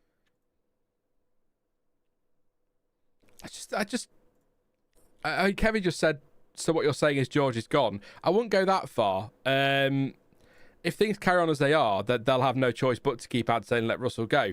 But I just thought for a second, what if, and I'm not saying Toto Wolff is the same as Sir Frank Williams, but what if Russell goes the same way as Damon Hill? Wins the title this year, and then they drop him for Verstappen, another driver beginning with V. There you go. Or they dropped him for Frentzen. No, it was Frentzen, wasn't it? They brought in, but it was his teammate was Villeneuve, wasn't he? So, and then he ends up somewhere like whatever the equivalent to an Arrows would be, and then goes into testing, going, I think we could be fighting for podiums. Ha! You didn't even start the first race, mate. You broke down the formation lap, but maybe, yeah. Yeah, contracts mean nothing in F1, says Ryan. Yeah, a lot of people will say, well, they've got a contract, but they don't mean... Well, they mean something. They've got all the information in there, but if a driver wants out of a contract, they can get out. Ask Nico Rosberg. And if they team wants to drop a driver, they can do it. It gets costly, but yeah. Do you think if a seat opens contracts up... are worth... Sorry, I was going to say contracts are worth... Oh, go on. And I was going to this is sort of linked, because Stewie says, do you think if seat opens up at a big team, Gasly would be a consideration? This is the other thing. You look at that midfield, there are some good drivers in there that are ready to step up. So could, if Verstappen goes to Mercedes, could Gasly go back to Red Bull? I don't think so, but it's possible. Or could Leclerc go to Red Bull and Gasly goes to Ferrari? Or does Piastri go to Ferrari, and where does Russell end up? So Verstappen is going to be the key to this year's driver market, 100%. But I do think people sleep a lot on Gasly. Yeah. Definitely. 100% love Gasly. Been big supporter of his for years, since GP2. And my only concern is how much did the Red Bull stint sting his perceived value? Same with Albon. Unfairly, but it will have done damage to any potential team. I mean, he's definitely not going to take the Red Bull seat. No, he's not that daft. If it came up. Well, you say that. I genuinely don't. I genuinely don't think he would. Him or Albon. Maybe now Marco's gone, then it might be different. And Horner's gone. It's got to be a different working environment. Oh, Kevin's starting us off on building their own team here. He says, "Who would you take out of Gasly or Albon?" I'd take Gasly. Oh, there you go. Yeah, Gasly. Question. Yeah. And as I was saying, like in F1, contracts are worth exactly as much as it costs to trigger the get out clause. It's what they're for. Yeah. Well, that's and that's the same with any sport. Football, a player signs a new contract in March doesn't mean they won't move in July. It just means you're going to have to pay a bloody fortune for them because you're paying the contract off effectively, aren't you? In the fee, so. Yeah, and there are all sorts of get out clauses that are all over these contracts. Like with football, they sign someone in March. It's probably written in the contract. If he hasn't started a game by the end of May, he can walk. They will do stuff like that. We've had it in Formula One with, if we don't get this such and such a result, then I can leave. Yeah, there's still tinfoil speculation about Vettel's get out of Red Bull, with how dire they became when it went to the hybrids, and then he was suddenly just a little bit worse, always a bit lower than you think he should have been. And then there was people seeing him having holidays in Italy and going to dinner with various Ferrari people. It was all very cloak and dagger. Then, oh look, he's triggered his performance get out clause. Oh look, he's got the seat of Ferrari. It was all very suspicious. Probably true. Kaori, 100%. We said this so much. Carlos should have been at Red Bull after Checo. 100%. He did nothing wrong at Ferrari, did a cracking job there. Why Red Bull didn't take him? And I'd please don't drop in the chat with, but their dads didn't get on. Well, then their dads can off. It's not about the dads, it's about them. Carlos Sainz with nothing against. I think Hadjar bad day today, but I think he is quick and he has had a good start to the season. Hopefully now the car is coming towards Verstappen, it's not going to shaft Hadjar. Let's see. A few races to go this season yet. Quite a few races to go. But that's a point. That's what I want to talk about. Calendar. Gossip. Speculation. I've been talking to people because when you spend a year with a media company, you do meet people, you do know people. There is paddock speculation, let's say, and gossip going around, and there are genuine conversations. I think Komatsu's actually confirmed this one. That there is talk of possibly putting Bahrain between Azerbaijan and Singapore, but the FIA's priority is, and I think rightly, on ensuring that the races in the Middle East that are already on the calendar go ahead. So that's their priority right now. But Bahrain possibly slotting in there isn't impossible. There are two other things. One I was told by somebody, I won't say names, and then another one was speculation anyway, just generally. The first one that I was told was that there was talk about almost literally tacking Saudi Arabia and Bahrain onto the end of the season, maybe moving Abu Dhabi back, which would put them racing, as I understand it, which is why I don't think this will happen, with a 5 races back-to-back finale to the season. Teams won't agree to that. And the season finishing on the 20th of December. So teams won't agree to that. So I don't think that will happen. But the more likely scenario is we end up with a quadruple header at the end of the season of Vegas, Qatar, Saudi Arabia, and then Abu Dhabi on the 13th of December, I think. Let me have a look. 13th of December. So we push it back by a week and Abu Dhabi moves, so it's still the finale, so they still pay the big bucks. The theory there is, or the point there is that Saudi Arabia pays a bit more than Bahrain. Not saying that it's all about money. It's all about money, but they pay a bit more, so they would prefer to, if they could only pick one, they'd prefer to reschedule Saudi Arabia. So that is pure speculation. Don't go writing articles about that in whatnot and taking that as gospel. It's not. It's just speculation and gossip and general chit chat. But I guess the long and short of it is there are conversations happening regarding rescheduling. At least one, if not both of them. So the only sensible thing there, assuming everything calms down in the Middle East, is slotting Bahrain between Baku and Singapore. The idea of a quadruple header to end a long season and go a week close to Christmas, I just can't see. Teams don't like triple headers already.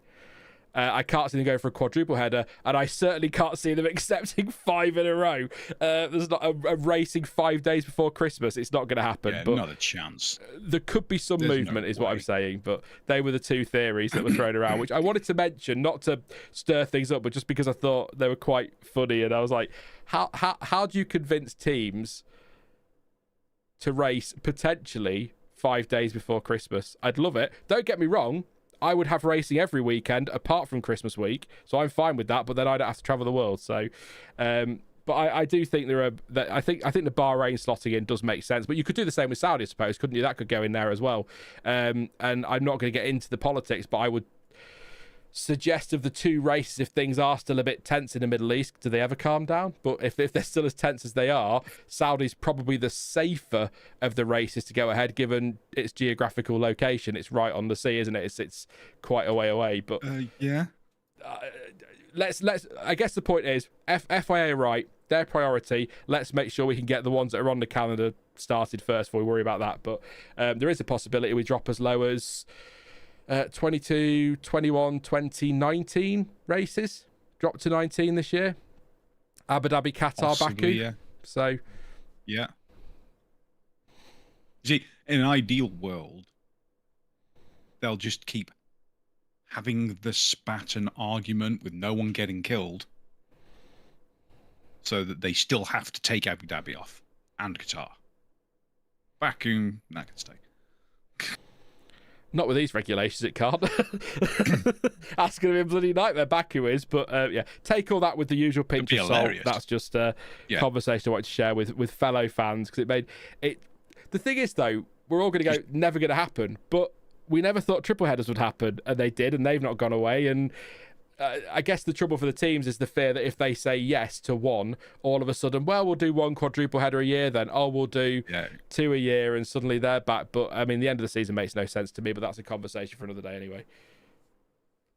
Yeah. Yeah, I mean, the way they lay out the triple headers, what is it? What is it? Brazil, Qatar, Vegas? Brazil, Vegas, Qatar. Vegas, it's Vegas, Qatar, and Abu Dhabi back to back to back. So you've got Qatar and Mexico back to back, with Brazil now this year, so that's a 3. Then you've got a week off, then it's 2 or 3. Why they don't do Qatar and Mexico back to back, week off, Brazil, Vegas, week off, Qatar, Abu Dhabi, I'll never know, but there you go. It's so simple. So simple.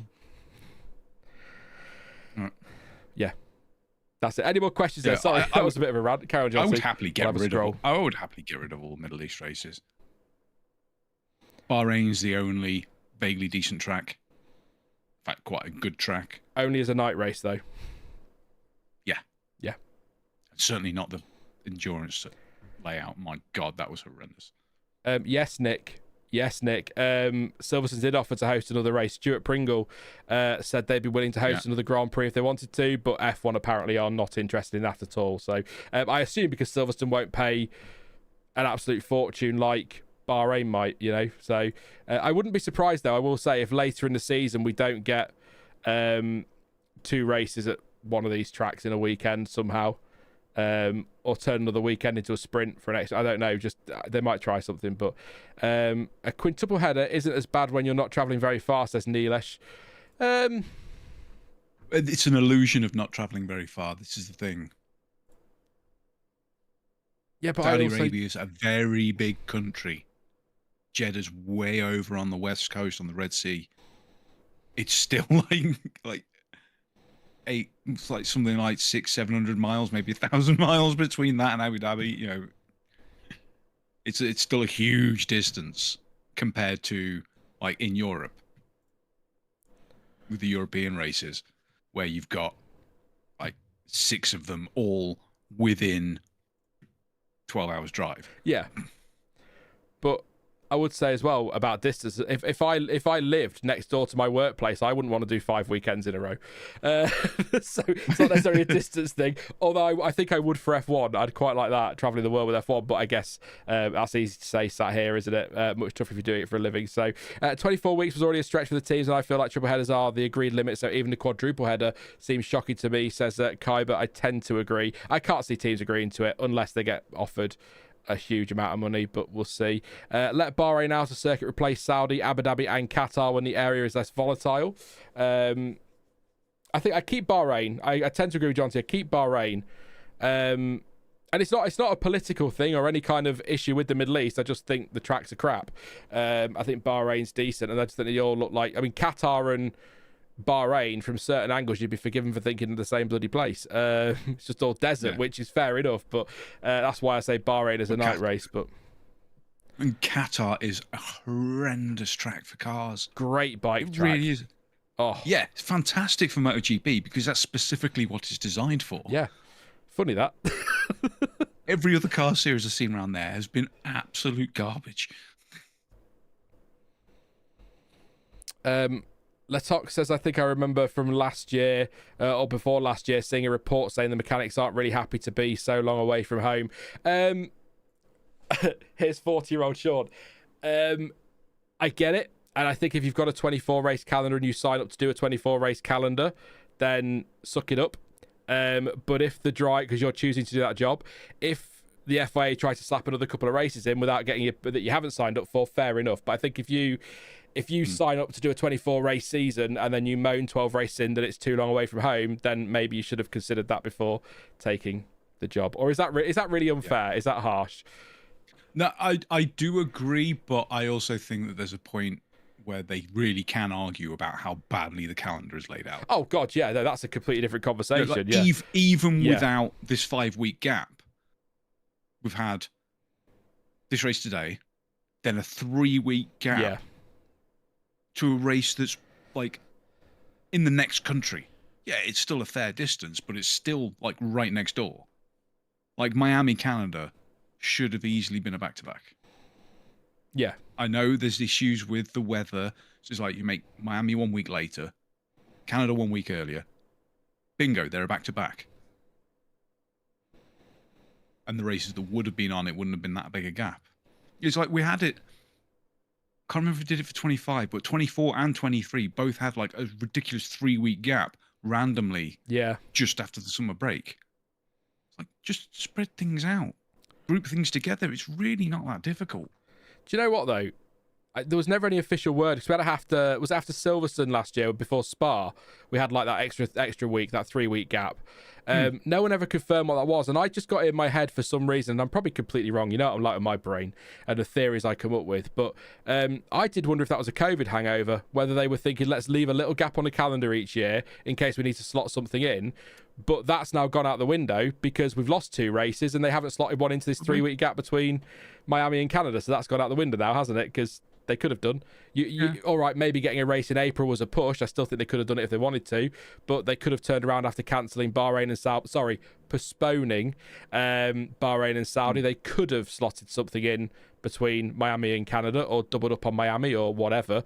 But that all the talk now about rescheduling Bahrain and Saudi proved the point that I made 6 weeks ago. Right, they haven't cancelled them because they haven't cancelled them because they're worried about losing the money, which we all knew anyway. So they can't put an Imola on in the middle of May between these 2 races because then they can only reschedule one of Bahrain and Saudi because of the 24 race limit. So that's why Imola didn't happen in April. Maybe all right, fine, logistics, fine, getting tickets sold, but I'm pretty sure you could have sold tickets for Imola and sell it out anytime, to be honest, at short notice because it's Imola, for God's sake, and Ferrari and Italy and motorsport and passion. But you do that and you can't reschedule both Saudi and Bahrain, and Bahrain and Saudi are going to pay enormously bigger amounts of money than Imola are ever going to pay for a race. So I don't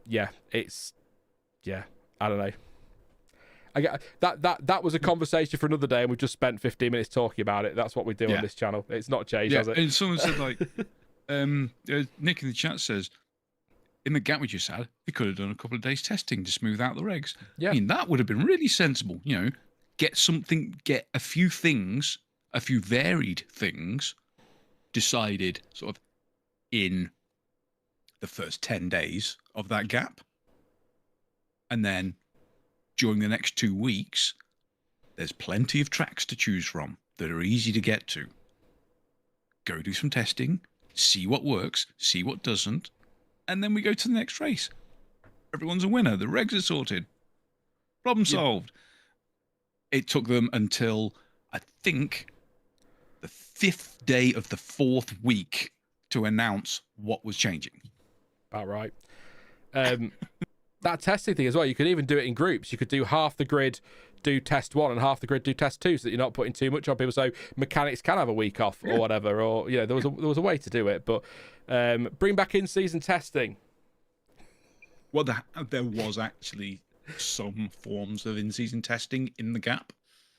There were new Filming things days. on cars. Filming days. Even though there were brand new things on the cars that several photographers showed.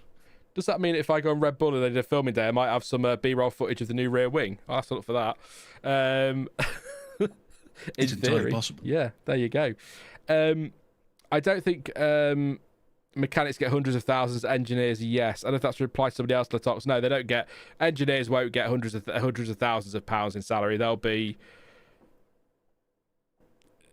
probably. It depends on what they do, I suppose, doesn't it? On how good they are and what they do, and how experienced they are. But they'll be a more, let's say, a more standard salary. I don't know what that standard salary is. I'm trying to think of a number, but just something you'd expect from a job. Then they're not. The drivers are on millions. The engineers are on hundreds of thousands. But yeah.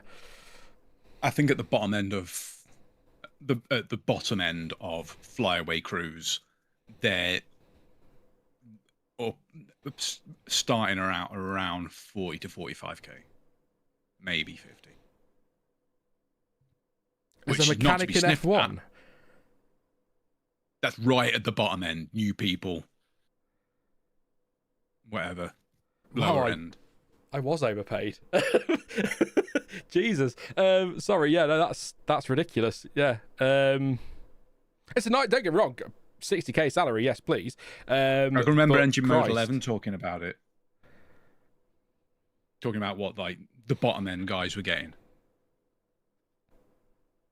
Which, you know, is again not to be sniffed at, but at the same time, yeah, you might be saving up loads of money while you're doing flying away and what have you. It's no good if all you do on your spare time is sleep because you're knackered. Like, ooh, we've got all this money, can't do anything with it. Yeah, but the wife can. She'll deal with that. It's fine. Or the husband, or whatever. I've been in that position myself years ago, just working away when I was in construction. It's like, yeah, earning loads more, but there's literally nothing to do other than go to the pub in the evening. So all extra money you make is wasted anyway. Yeah. It's the exact same thing. You're just at home. You're just not at home. It's weird. Kevin says, Sean, you are never too harsh. All right, you twat. No. The mechanics get the entire winter break minus testing at home. So if there's ever a time where they spend a lot of time away, it should be near the end of the calendar. Kevin says 2,650 kilometers between Miami and Montreal. That's pretty close, then, isn't it?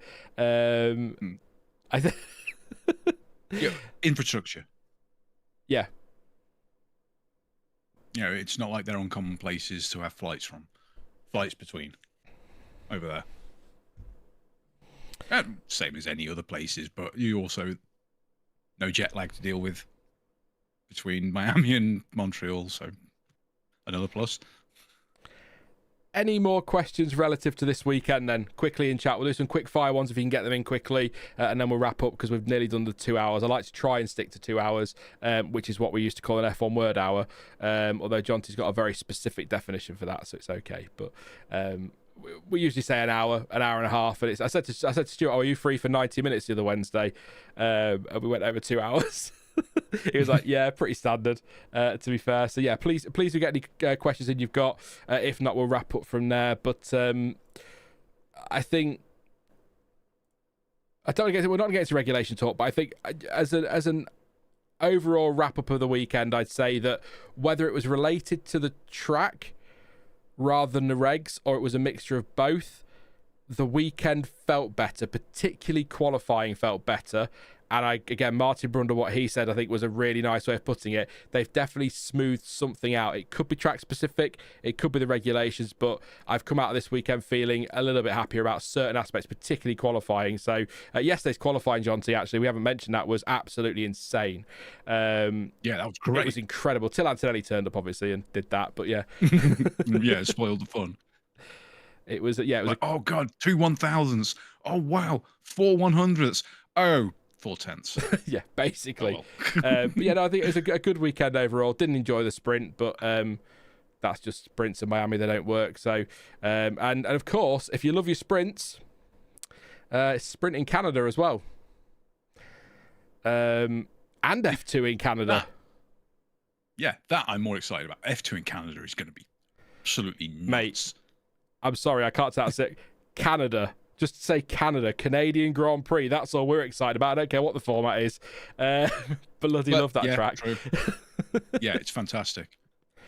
It really is great. But I did get in contact with someone as well, just out of curiosity, journalist who is in Miami. Hour after the race, some raindrops falling, but nothing too heavy. Oh. An hour after the race. Fair enough. It's so typical, right. Isn't it? Right, we've moved the Grand Prix because there's big risk of rain. Nothing. You know that if they hadn't moved it, it would have been a full-on hurricane. Oh yeah, I'll check FIA page in a minute. I'll throw this one at you then, Jonty, while I go load the FIA page. Kyber asks, do you think Cadillac or Aston will score first? As in score points first? Ooh. That's a tough question. A crazy question when you think about it. If you go back 6 months and ask that question, you go, well, obviously Aston Martin, but yeah.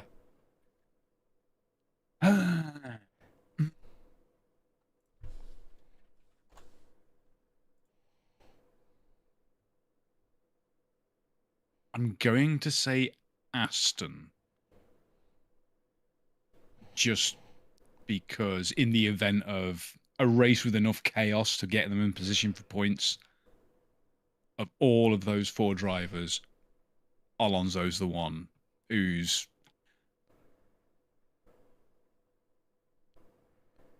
wily enough to make the most of it. You know what I mean? Yeah. No updates on the FIA page. There's still an investigation. I'm laughing because I'm going to read this from Summers. He says, "Oh no! I watched F1 with the commentary on for the first time in a long time this weekend. I now understand why half the people who watch the sport have no idea what's going on." Yeah, I get it, mate. I get it completely. Yeah, so no updates yet. Leclerc allegedly leaving the track multiple times and driving in unsafe condition is still summons. We've got the race lap times, deleted lap times. Car 63, it's a Russell and Leclerc, Russell and Verstappen, Verstappen and Russell, they're the same thing, aren't they? Verstappen pit exit incidents, car 10 and car 30, so that's Lawson and Gasly. We know about the Bottas one, that counts. So yes, they're still all under investigation or have been summoned, so it might be a while. They've got a lot to get through, so good job. They moved the race forward in the end, I suppose, because they've got to get through all that now. It is, I will echo what Crofty said in commentary. He's absolutely right. It is an absolute joke that you can have an incident happen on lap 15 of a race and then it gets investigated after the session, particularly for something like crossing the white line. Either he did or he didn't, and if he did, then you give him a penalty. If he didn't, you don't. And as far as I'm concerned, if it's inconsistent or a little bit like Liverpool fans won't like this, but the goal that Šeško scored today for Man United, that was it. One angle it looks like it hits his hand, another angle it doesn't. If there's no definitive conclusion that can be reached from that, then you have to just let it go. And I think that's what the FIA, if they can't definitively say Max Verstappen did or didn't cross that pit exit line within 20 minutes of saying it's under investigation, then they don't give a penalty, and that's it. That should be it, because it's lap 15-ish, somewhere around there.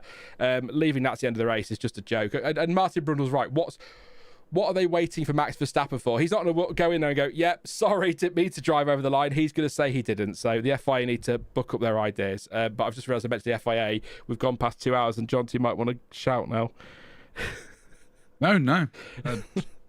I think complete agreement. It's just ridiculous.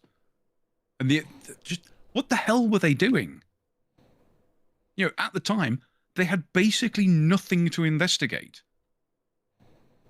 You know, things happened later that needed investigating, but at the time, that's all there was. Yeah. And they just went, "Oh, we'll sort it out later." They'd already made a decision on Hamilton and Colapinto. It's like, you literally have one job. You know, everyone makes the joke, you had one job. They do literally have one job. And they just decided not to do it. Because it came up loads. You had Verstappen pit lane exit after the race. You had Ocon, Albon, and Alonso yellow flag infringement after the race.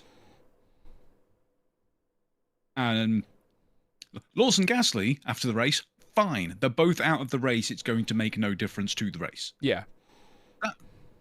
100% fine. Because it's not going to have anything to do in the race. But, like, what were they doing? And then, randomly, like 10 minutes later, it suddenly started popping up. Oh, no further action. Oh, no further action on the yellow flag ones. It's like, so you've decided to start doing it now? Has someone come in and given you a bollocking? They were literally doing nothing. And I don't understand how it can take so long. You've got all the cameras in front of you. You've got all the data in front of you. There's 5 of you. You look at it and go, yep, on the line. Penalty. Or, no, he's not on the line. Fine. How hard can that be? Yeah. And if it's inconclusive, then it's no penalty. If it's inconclusive, no penalty. Yeah. Inconclusive, you just let it go. Yeah. Instead of just dragging it out for so long. I mean, the worst one, it's still not the worst case. Because I think the worst one was, I want to say 2019, maybe 2018, Monza qualifying with Vettel's wheel. about whether he was outside track limits. Yes, yeah. When it was right on the and like from two different angles, it was a case of like the curve of the sidewall might have been over, but the contact wasn't. So like from an above view, it looks like he's on, but from a ground view, it looks like he's off. And I think it took them like an hour and a half to come up with a decision. It was like hours after qualifying had finished about whether he kept that position or not. It's like, what are you doing? Can't say for sure. Ignore it. It's so dumb. And it's not even, and even that's not the worst we've seen, because we've watched Formula E. Yeah. We had race results decided 6 hours after the event. And I know it's kind of a nitpicky thing for us to rant about, because officially, none of these results are finalized until like tomorrow morning, when full scrutineering has been finished. But it's still really stupid. Like, there's no... I know I'm rambling now, but it's completely... How? I just don't understand how. I cannot understand it. You look at a thing, yes. Yeah. Off. But done. Like, we'd probably be more generous if it had happened with like 5 laps to go and they need to focus on the end of the race. Fair enough. But lap 15. But also, and I know it shouldn't really matter about finishing position, but imagine if Max had won today. And we're sat in now going, we think Max has won the race, but he might not have won the race, and we don't find out until later tonight or tomorrow that he did or he didn't. I mean, it's stupid. If you can't, with all, like you say, with all the camera angles they've got and all the data they've got, if they cannot definitively say yes, he touched the line, or no, he didn't touch the line, then he didn't touch the line. The same with the Vettel one. If you cannot say for sure that tyre is not in contact, then it's not in contact. That's it. But again, this could be something for another stream, because I know you want to have a bit of a rant at some point about the F2 nonsense, but that's again another stream, definitely. But that was very much a safety thing. It's just messy. The whole thing's messy, and waiting hours for a decision. Messy. It's just, I don't know. And you saying like, imagine if Max had won, but look at it other ways. Like, imagine that he then takes someone out in a fight, you know, wheel to wheel, and he does a really bad move and it takes someone out of the race after his pit stop. Yeah. If he had deserved a time penalty, he's not going to be in the position to do that. So you've directly affected someone's race by not making a decision.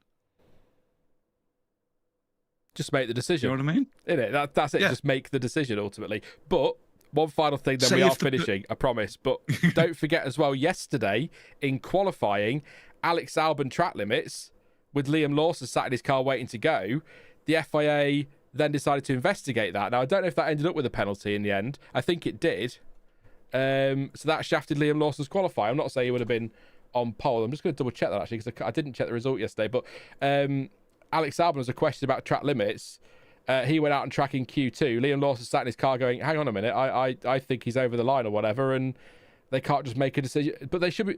And this is the thing. Again, on track limits in qualifying, that decision has to be made between sessions. And if it means saying delay start to Q2 while we investigate something, then that's what it takes. Because it's only fair. Alex Albon infringement.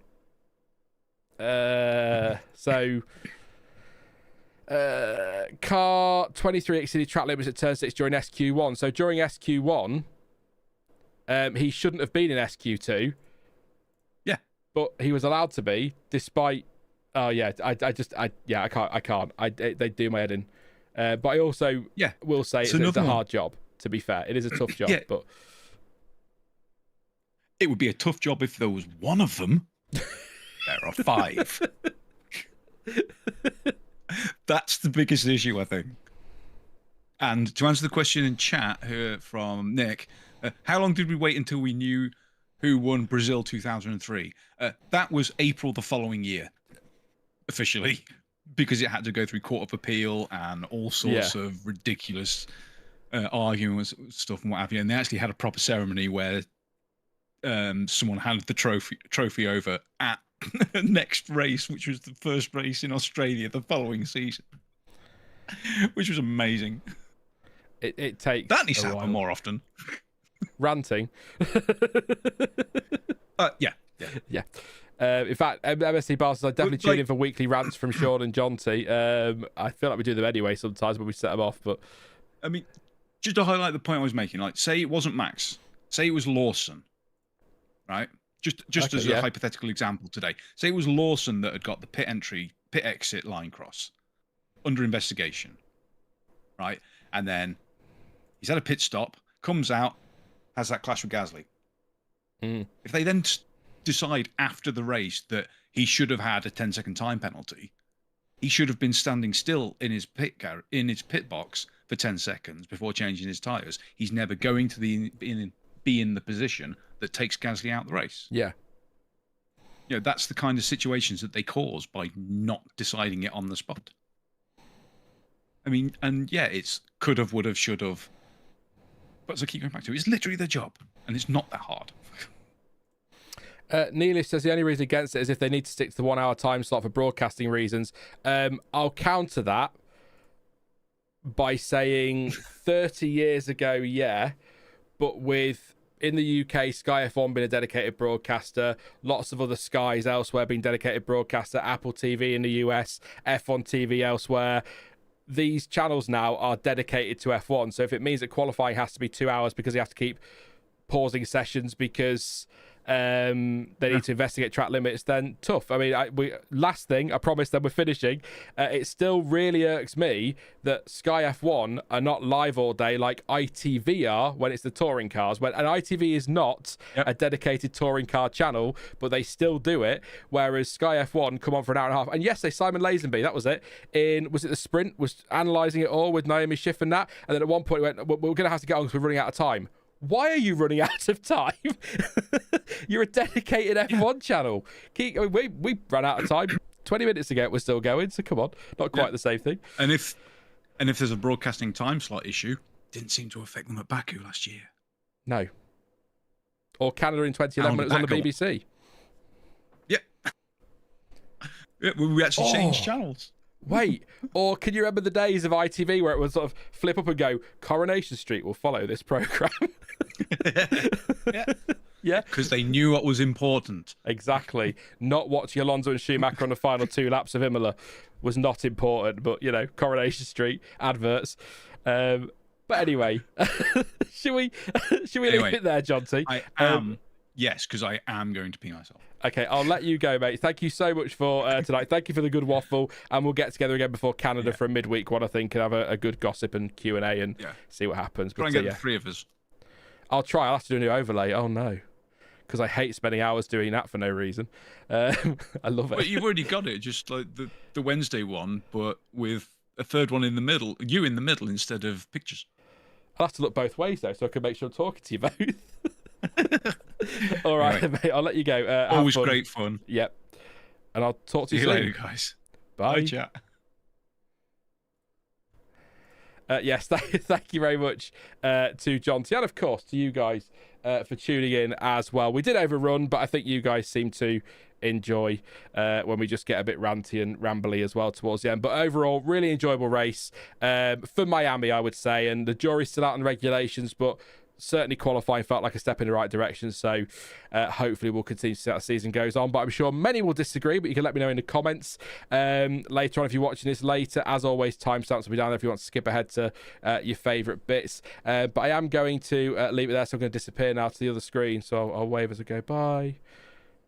Oh, thanks for watching. There you go. Look, as always, you can support the channel through memberships and Patreon. Link in the description of Patreon, or you can click the join button on the channel. Don't forget to subscribe if you are new. Lots to come. Will be probably nothing this coming week because I've got a lot going on. This isn't my full-time thing anymore, so which I think is why we're having so much more fun with it, to be honest, because it's a bit more hobby-like now. But I will definitely do one the week after that, and we'll be live, of course, for the Canadian Grand Prix weekend, the preview for Canada as well, one of my favourite races of the season, so can't wait for that. So make sure you subscribe if you are new. Thank you for your super chats tonight as well. And if I haven't said already, please do drop a like before you go, because that really helps the channel in the algorithm. And thank you for your support over the opening 4 races. Hopefully, once we get to Canada, we'll hit some sort of rhythm and routine, which might make things even better. But we'll see how we go. But as ever, thank you for watching. I've been Formula Sean, and until next time, Goodbye.